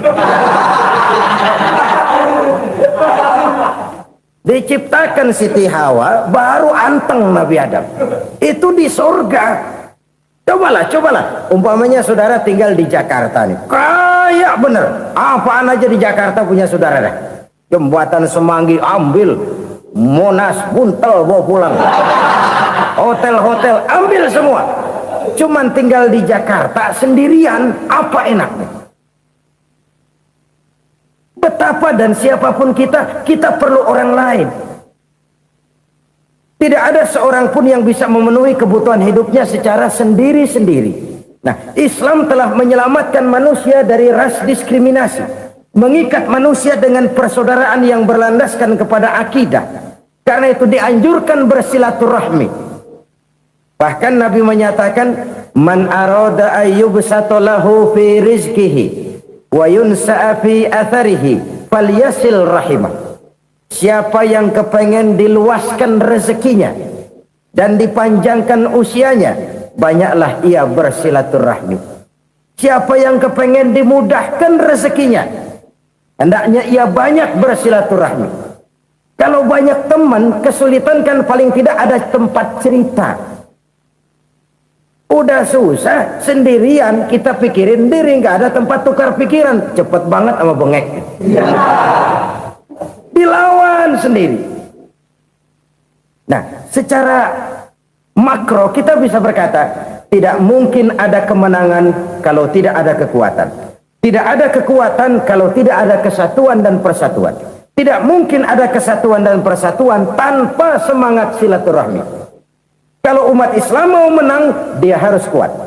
Kalau umat Islam mau kuat, dia harus bersatu. Kalau umat Islam mau bersatu, dia harus membudayakan silaturahmi ini. Bahkan sampai-sampai kata Nabi, kalau bisa cari nilai tambah. Apa? Silman qata'ak. Bersilaturahmilah kau kepada orang yang marah denganmu. Masya Allah, indahnya ajaran agama kita. Orang yang marah pun kepada kita, kata Nabi, kalau bisa bersilaturahmilah kepadanya, kepada orang yang marah itu. Di situ nilai tambah. Cuman jujur nih hadis, ngucapinnya gampang, ngamalinnya yang berat banget. Orang marah sama kita disuruh silaturahmi, ada apa malu? Lu marah, ada gua marahan lagi, tunggu pikirin. Saudara-saudara kaum muslimin rahimakumullah. Tapi ini yang diajarkan, bahkan ini yang dicontohkan oleh baginda Rasul. Bagaimana begitu mudah, misalnya satu saat Abu Jahal ini ngatur strategi bagaimana bikin Muhammad celaka. Dia gali lubang di depan tempat tidurnya. Dia tutupin daun korma. Terus dia panggil seseorang, ke sini. Kasih tahu Muhammad, pamannya sakit keras, minta ditengokin. Berangkat orang ini ke sana. Muhammad, labbaik. Pamanmu sakit keras, dia minta ditengokin. Baik, saya akan datang menjenguk beliau. Berangkatlah Nabi ke rumah Abu Jahal tanpa prasangka apapun. Abu Jahal udah pasang setil, selimut 3 rangkap setengah dia pakai. Persis kayak orang meriang. Tapi sembari ngintip dari balik selimut. Begitu Muhammad buka pintu, nah, masuk perangkap nih. Muhammad jalan menuju tempat pembaringan. Makin lama makin dekat, makin lama makin dekat. Makin dekat ke lubang yang dipasang oleh Abu Jahal itu. Dalam hati Abu Jahal, terus dah jatuh, mampus dah lo ini. Mampus lu hari ini nih. Apa yang terjadi? Malaikat Jibril datang. Muhammad, pamanmu cuma pura-pura sakit. Di depan tempat tidurnya ada lubang perangkap supaya kamu jatuh ke situ. Sudah, kamu pulang. Balik kanan Nabi. Sudah hampir jatuh ke lubang, balik kanan, pulang. Bayangin kecewanya Abu Jahal. Muhammad dikit lagi, Muhammad dikit lagi. Enggak paman, saya pulang aja. Emosi, bangun dari tempat tidur, enggak sadar kalau lagi pura-pura sakit. Lompat ngejar Nabi, dia lupa dengan lubang yang dia gali. Serak, nyemplung sendiri ke dalam lubang.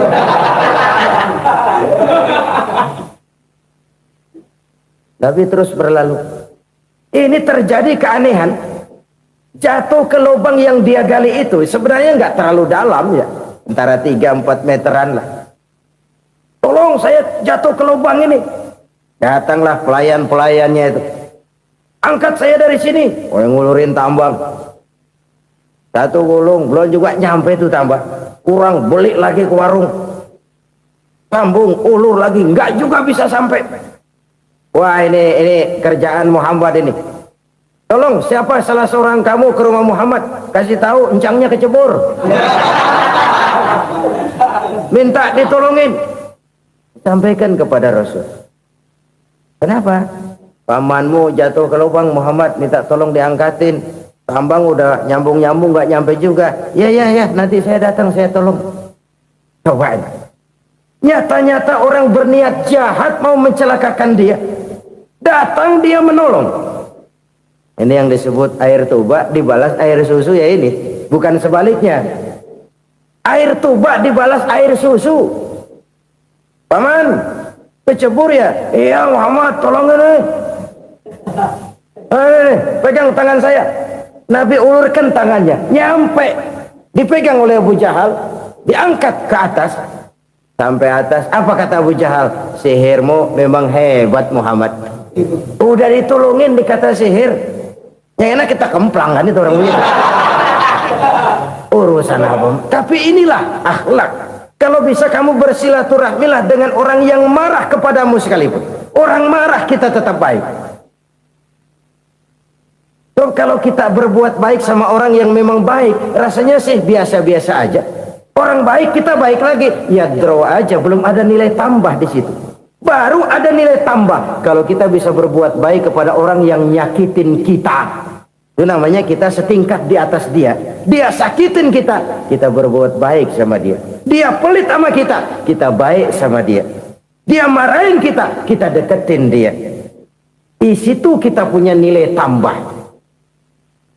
Jadi siapa yang ingin diluaskan rezekinya kata Nabi dan dipanjangkan umurnya, hendaklah ia banyak-banyak bersilaturahmi. Sederhana sebenarnya silaturahmi, tapi silaturahmi membangkitkan semangat kesatuan dan persatuan. Kesatuan dan persatuan melahirkan kekuatan. Dalam matematika 1 ditambah 1 pasti 2. Tapi di tengah masyarakat, 1 orang takut ditambah 1 orang takut, hasilnya jadi 2 orang setengah berani. Kenapa setengah berani? Karena udah berdua. Tadi pan takut sendirian. Kalau dia kumpul turu-turu takut lah jadi berani. Kita yang lemah, kita yang tidak berdaya, kita yang miskin, kalau mau kompak bersatu, apa yang nggak bisa kita kerjain? Apalagi tinggal di kota besar, pilihan cuma 2. Bertahan atau minggir. Bertahan atau minggir. Untuk bisa bertahan harus mampu bersaing. Untuk mampu bersaing harus punya keahlian. Keahlian harus ditunjang dengan pendidikan, ditambah oleh kekompakan sebagai umat. Udah miskin mencar mulu, orang injak kita. Orang nggak pandang urusan apa yang malu. Oleh karena itu silaturahmi pada hakikatnya merupakan roh dari ukhuwah yang diajarkan oleh agama kita. Bagaimana Islam menyelamatkan masyarakat manusia dari ras diskriminasi, mengikat manusia, dan tidak ada persaudaraan yang lebih indah selain persaudaraan yang diikat dengan nilai-nilai akidah. Sepanjang orang di jalan Allah, itulah saudara kita. Keluar dia dari jalan Allah, selesailah persaudaraan sampai di situ. Karena itu, kalau ingin menyimpan sesuatu di surga, banyaklah bersilaturahmi, datang ke rumah ini, datang ke rumah itu, dan lain sebagainya. Itu simpanan kita di akhirat nanti. Ini yang ketiga. Saudara-saudara, yang keempat, perbendaharaan surga itu apa? Wa qawlu la hawla wa la quwwata illa billah. Ucapan la hawla wa la quwwata illa billah. Ibadah kan ada yang berat, modalnya besar. Bangun masjid berat, modalnya besar. Bangun rumah sakit berat, modalnya besar. Ada ibadah yang berat tapi modalnya ringan. Misalnya puasa. Puasa itu berat, mengendalikan nafsu. Kalau sekedar nggak makan nggak minum sih enteng, mengendalikan nafsu itu jihad terbesar. Tapi kan modalnya ringan, cuma niat saja. Ini ibadah berat, modalnya ringan. Ada ibadah yang ringan, modalnya juga enteng. Seperti termasuk ucapan la haula wa la quwwata illa billah. Tanpa sadar, la haula wa la quwwata illa billah. Nyelengin tuh di surga. Nyelengin, kita nggak terasa. Nyelengin simpenan akhirat. La haula wa la quwwata illa billah. Nyimpan lagi. Kaget, la haula wa la quwwata illa billah. Nyimpan lagi. Banyak simpenan. Walaupun sebenarnya yang dimaksud di sini adalah kesadaran batin bahwa tidak ada daya dan kekuatan kecuali Allah. Itu intinya. Kita memulai pekerjaan disunahkan baca bismillah, kan begitu? Apa itu? Kesadaran moral bahwa ini saya bisa kerjakan. Saya kerjakan ini dengan menyebut nama Allah. Kenapa? Kalau Allah tidak memberikan daya dan kekuatan, mana mampu saya kerjakan ini. Maka saya kerjakan ini dengan menyebut nama Allah. Bismillah. Kesadaran moral. Manusia hanya wajib berusaha, tapi nggak pernah wajib berhasil. Banyak hal-hal yang kalau kita renungkan secara rasio nggak mungkin, tapi jadi kenyataan. La haula wa la quwwata illa billah. Tidak ada daya dan kekuatan kecuali bagi Allah semata-mata. Kesadaran moral akan kelemahan dan keterbatasan makhluk bernama manusia. Kadang kita kagum dengan otak, tapi kita sering lupa sama yang bikin otak. Padahal bagaimanapun hebatnya otak, yang bikin otak pasti lebih hebat dari otak. Nggak percaya, silahkan otak-otakan. Inilah kecenderungan. Kita kagum dengan pesawat-pesawat mutakhir, bukan main, besi gede banget terbang itu. Alangkah hebatnya. Lalu apa yang bikin otak tidak lebih hebat dari itu semua? Kita puji laut. Apa yang bikin laut tidak lebih hebat dari laut itu? La haula wa la quwwata illa billah. Tidak ada daya dan kekuatan kecuali Allah. Apa yang bisa kita lakukan kalau tidak karena daya dan kemampuan yang diberikan oleh Allah kepada kita? Lahirlah sikap tawadu, rendah hati.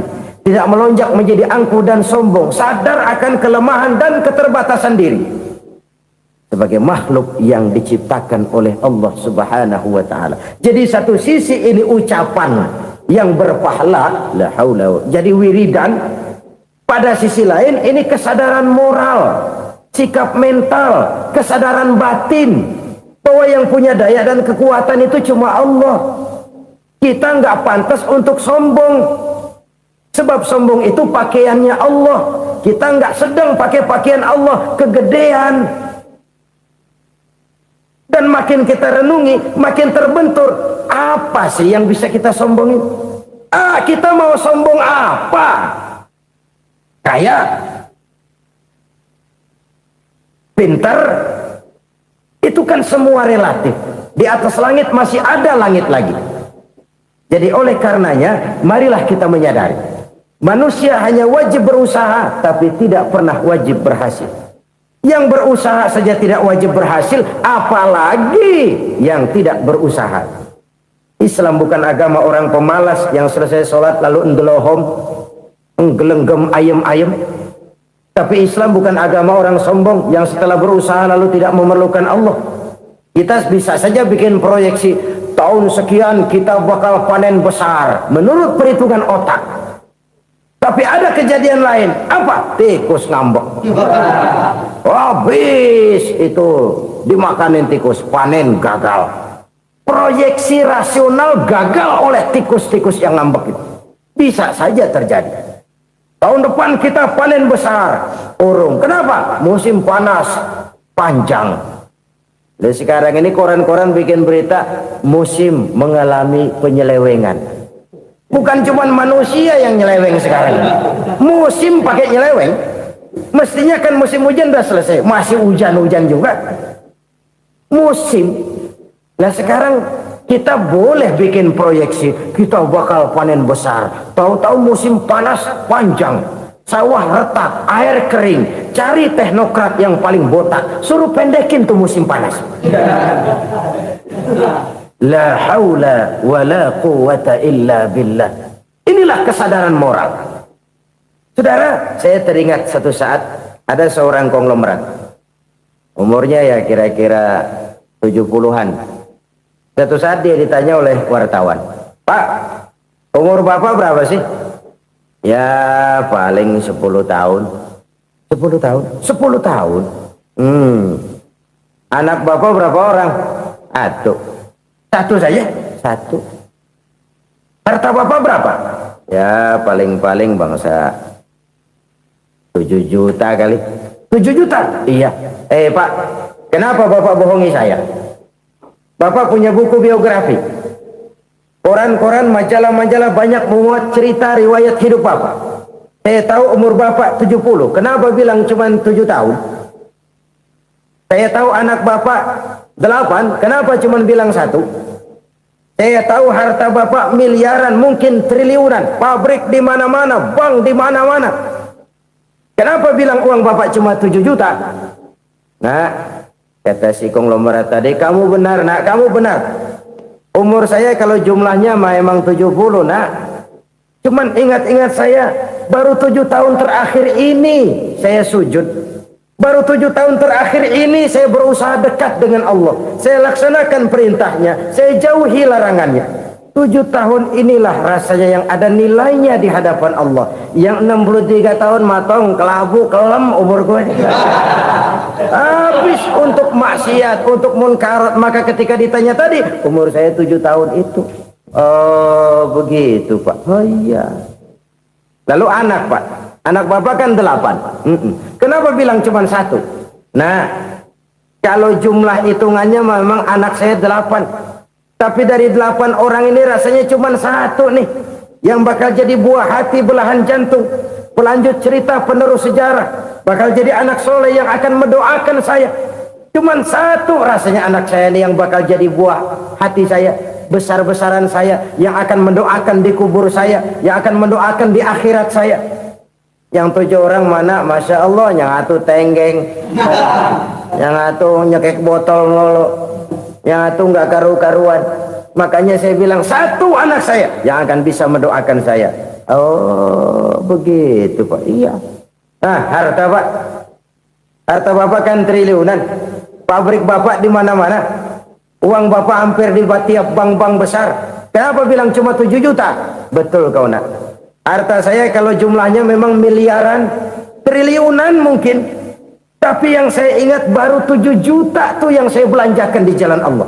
Saya nyumbang masjid, saya santuni yatim piatu, saya bantu pembangunan pesantren, saya bantu pembangunan rumah sakit Islam. Itu yang akan saya bawa pulang ke akhirat, yang 7 juta itu. Yang triliunan itu nanti akan diperebutkan oleh anak-anak saya sebagai waris saya.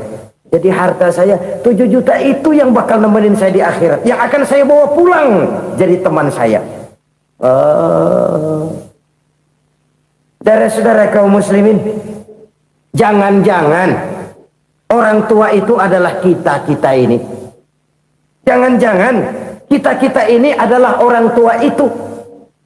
Jangan-jangan itu potret dari diri kita masing-masing. Dari sekian umur yang diberikan Allah, berapa tahun yang ada nilainya di hadapan Allah?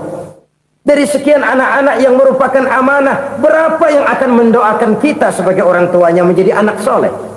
Dari sekian banyak harta yang diberikan Allah, berapa yang akan kita bawa pulang menghadapnya nanti, yang kita belanjakan di jalan Allah? Ini sebuah potret kehidupan. Karena itu kita kembali kepada la haula wa la quwata illa billah.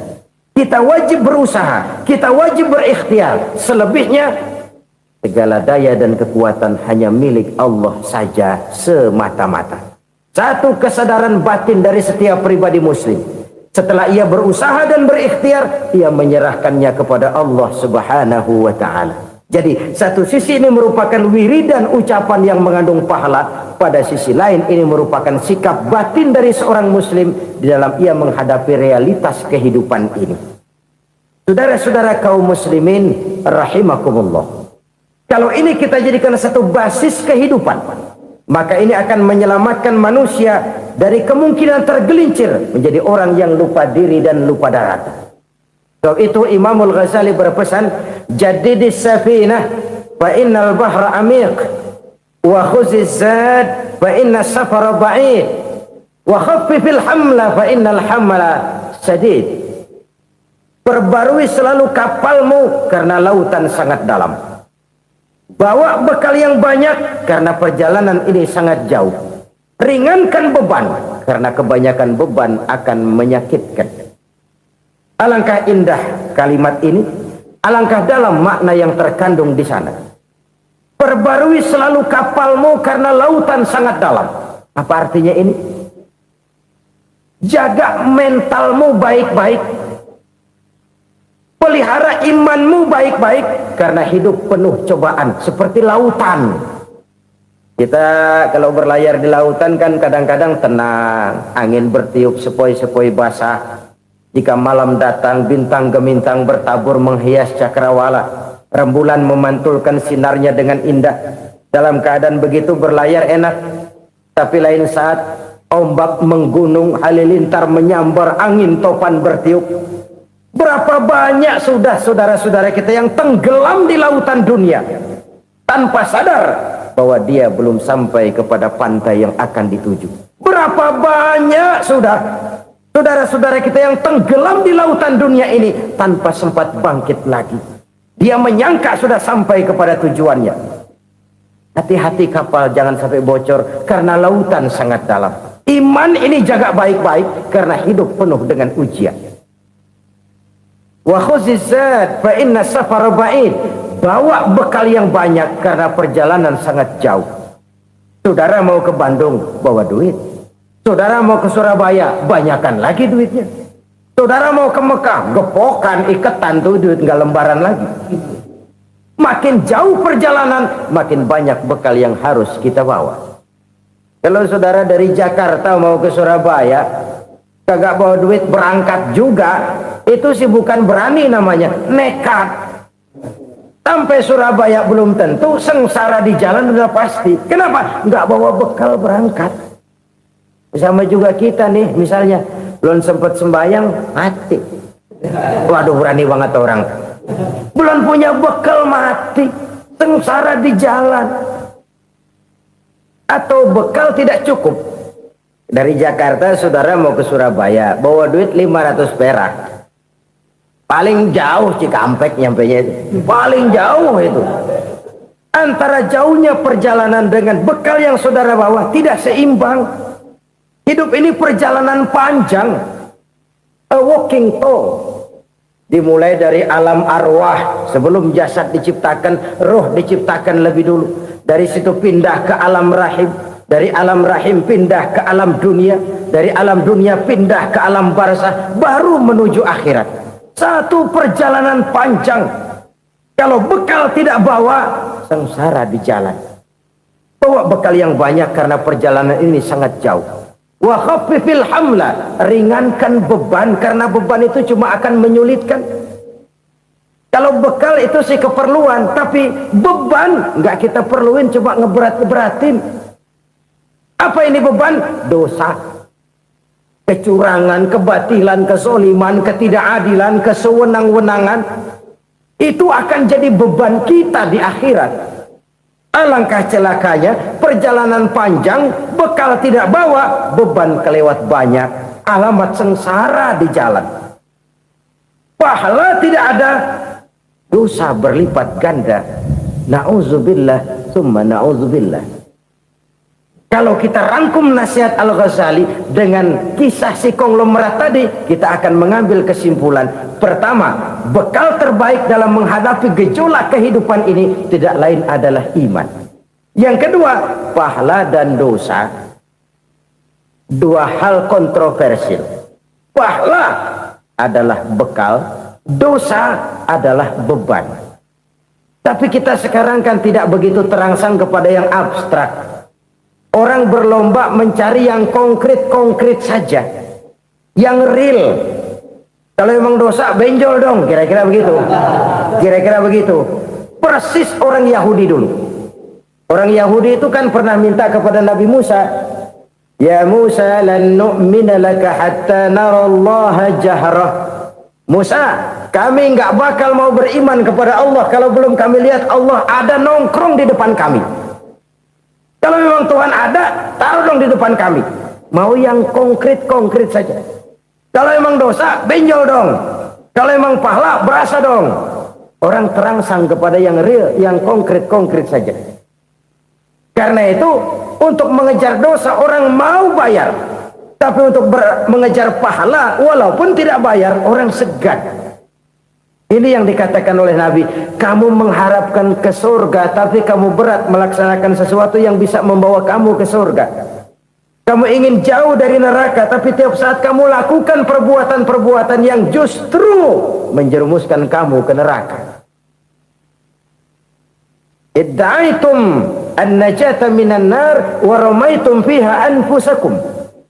Kamu ingin selamat dari neraka, tapi kamu lemparkan diri kamu ke neraka. Kamu ingin masuk surga, tapi berat sekali kamu melakukan perbuatan-perbuatan yang bisa menyampaikan kamu di surga. Saudara-saudara kaum muslimin rahimakumullah. Jadi hal keempat yang merupakan perbendaharaan surga adalah la haula wa la quwata illa billah. Satu sisi ini merupakan ucapan yang memperberat timbangan akhirat. Pada sisi lain ini merupakan sikap hidup seorang muslim. Kesadaran batin yang sangat dalam bahwa tidak ada daya dan kekuatan kecuali Allah. Dan itu kita simbolkan pada saat memulai pekerjaan dengan Bismillah, dengan menyebut nama Allah. Satu kesadaran moral, saya hanya bisa melakukan ini karena diberikan daya dan kekuatan oleh Allah. Lahirlah sikap tawadu, rendah hati, tidak melonjak menjadi angkuh dan sombong. Saudara-saudara, sampai sini dulu jumpa kita kali ini. Semoga 4 perbendaharaan surga ini dapat kita lakukan, yang kelak akan merupakan bekal kita di kemudian hari nanti. Amin ya rabbal alamin. Terima kasih atas segala perhatian, mohon maaf atas segala kekurangan. Usikum wa iyaya bitaqwallah. Wassalamualaikum warahmatullahi wabarakatuh. Waalaikumsalam warahmatullahi wabarakatuh. Alhamdulillah, semoga ceramah ini menjadi pengingat dan sumber keberkahan bagi kita semua. Dukung terus dakwah ini dengan subscribe, like, dan share channel ngaji di Teras Online. Wassalamualaikum warahmatullahi wabarakatuh.